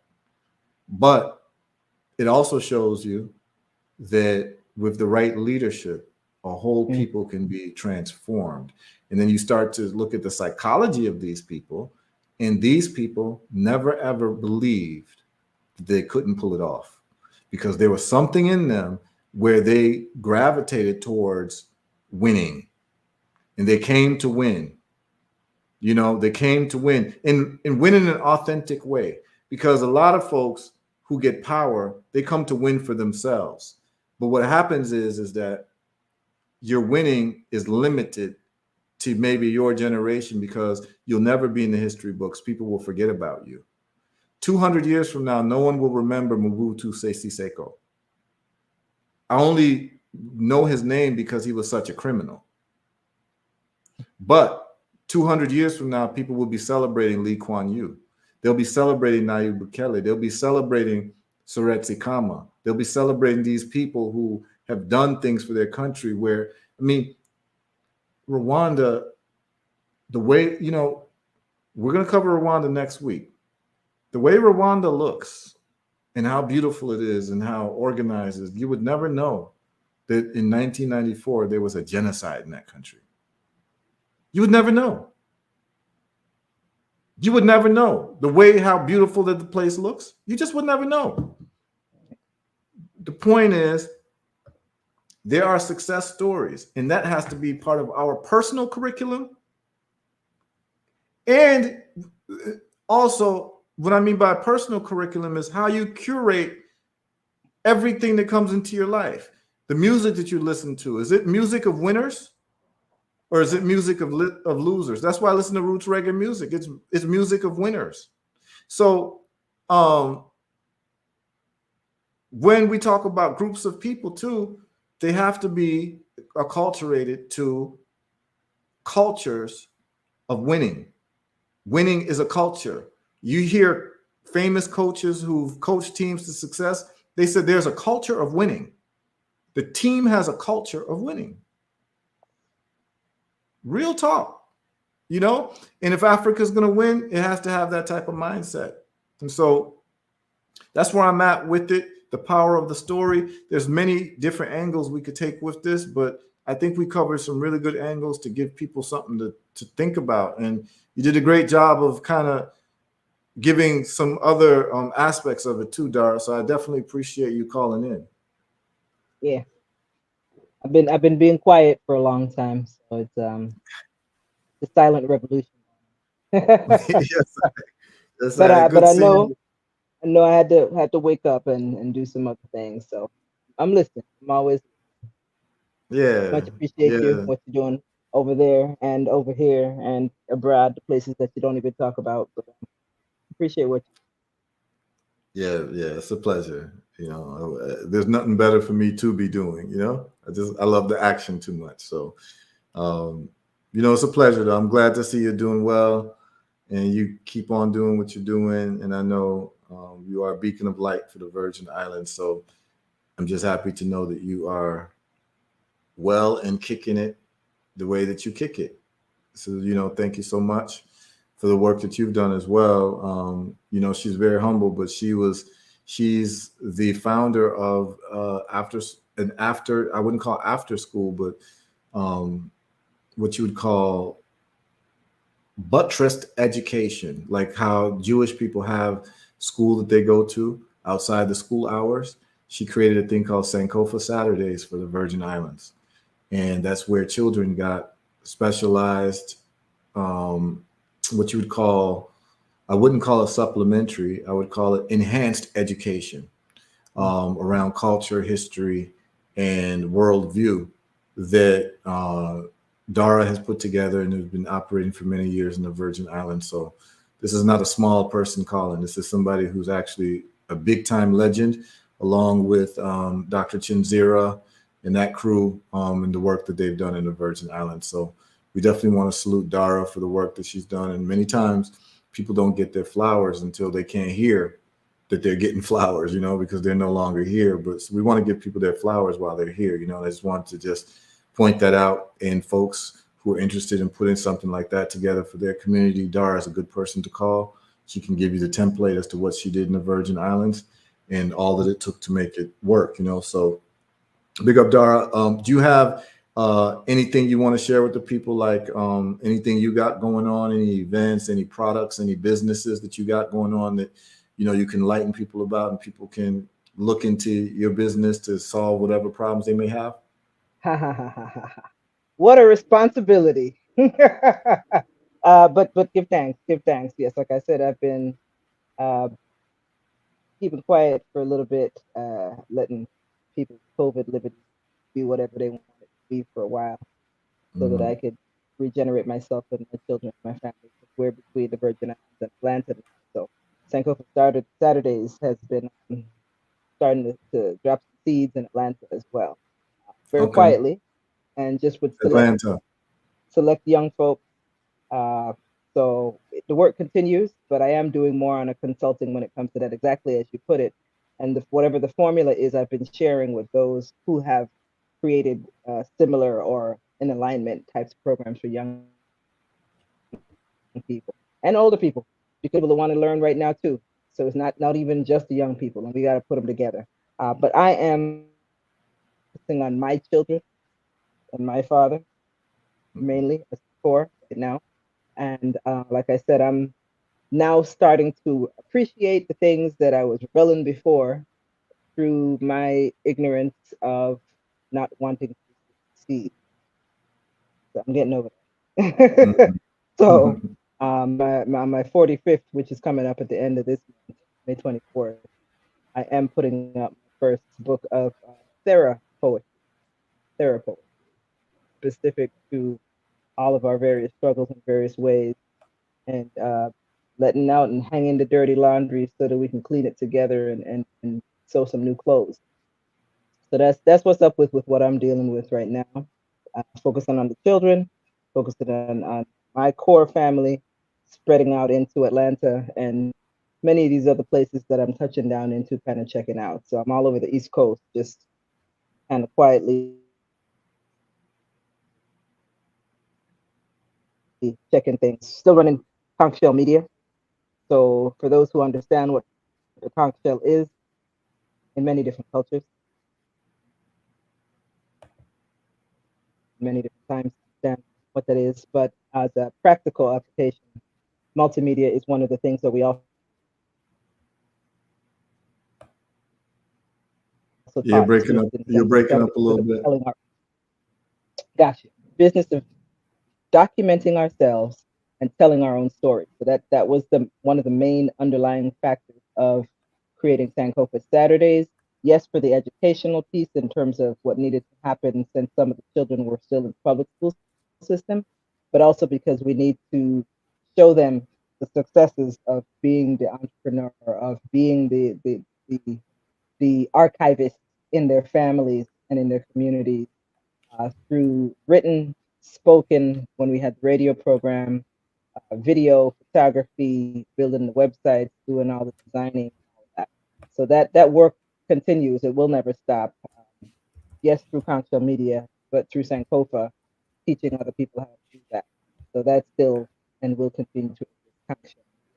But I'm coming out with my main focus right now so that I could Sankofa within myself is bring all those poems that I was writing on napkins and giving away to people and just put it together and have dialogue with folks. So that's what's going to happen on the 24th on St. Thomas on Main Street at the Art Exchange. We're going to do Okay. that with those who are there first. I'm going to go live at the same time, so I'll do that. But it's really for starting with the core at home. Mama Chinwe, who I don't know if you know the story about Mama Chinwe and I, but just to brief her so you get another story to understand where Daramoni came from. Mama Chinwe and my parents were in the same Lamaze class at the same Oh, time. So Lasima and I, that's why we are who we are, because he was the first child born of that Lamaze class, and I was the last child born of that Lamaze class. And she used to babysit me from then. So the connection is continuing. And the art exchange now, where I will be having my 45th to release this, is her, location on Main. great. So that's the 20. When is that? So everything's coming full. May 24th. May May 24th. Okay. 24th. At what time Yeah, in I St. haven't been Thomas? pushing it. 7. 7's the number. 7 p.m. And where? Where is it gonna be? The art exchange. The It Art is Exchange. on Main Street. Okay, on Main Street. So anyone in St. Thomas, you would know that. You know Yeah, Main Street and then the Art Exchange, eight it's in the o'clock. I Levine building, the big red building at the last end of Main Street, across from the Cool. light. So it's Cool. there, and Excellent. I've been doing little intentional marketing because it's for who it's for, and that's where I'm starting for right now. And I'll branch out later when it's time for that. But for right now, it's about the core. It's about the core and helping us to not keep hiding all these things that are taboo. Let's talk about it. Let's write about it. Let's channel it, and let's talk about it. And let's get into the therapy that's needed for all of it so we can thrive, because there's too much talent there. It's too many skills, it's too all of that.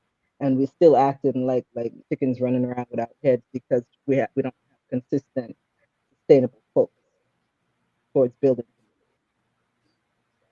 It'll Yeah, be with man. All right, cool. Excellent.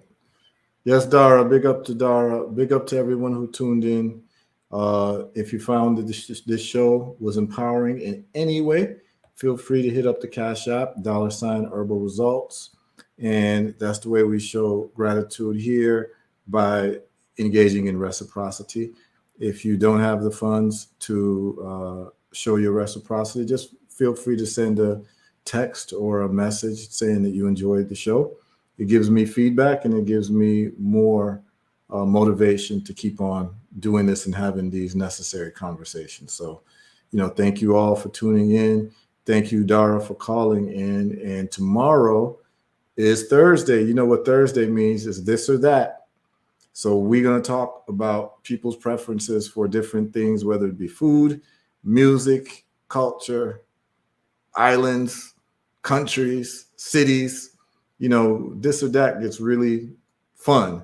So look to have fun tomorrow. We'll be doing this or that, and come with your best arguments to defend your positions on what you like over another thing. So there are no wrong answers. We just want to know you better and understand why you like what you like. And it has been very educational for me, because it's caused me to do a lot more research on different things. And I think that's the value of this or that you're going to hear some things you never heard about. And then people are going to enlighten you about the things that they really gravitate towards. So it's always a fun day when we do this or that. So tune in tomorrow at 8 p.m. We're going to do this or that. We'll have a fun time. All right. So give thanks to everybody. It is around 11:40 p.m. and we've been on for over 3 hours. It's been a great show, chock full of information and great conversation. So give thanks to everybody. Peace out. Bless up, everyone. All right.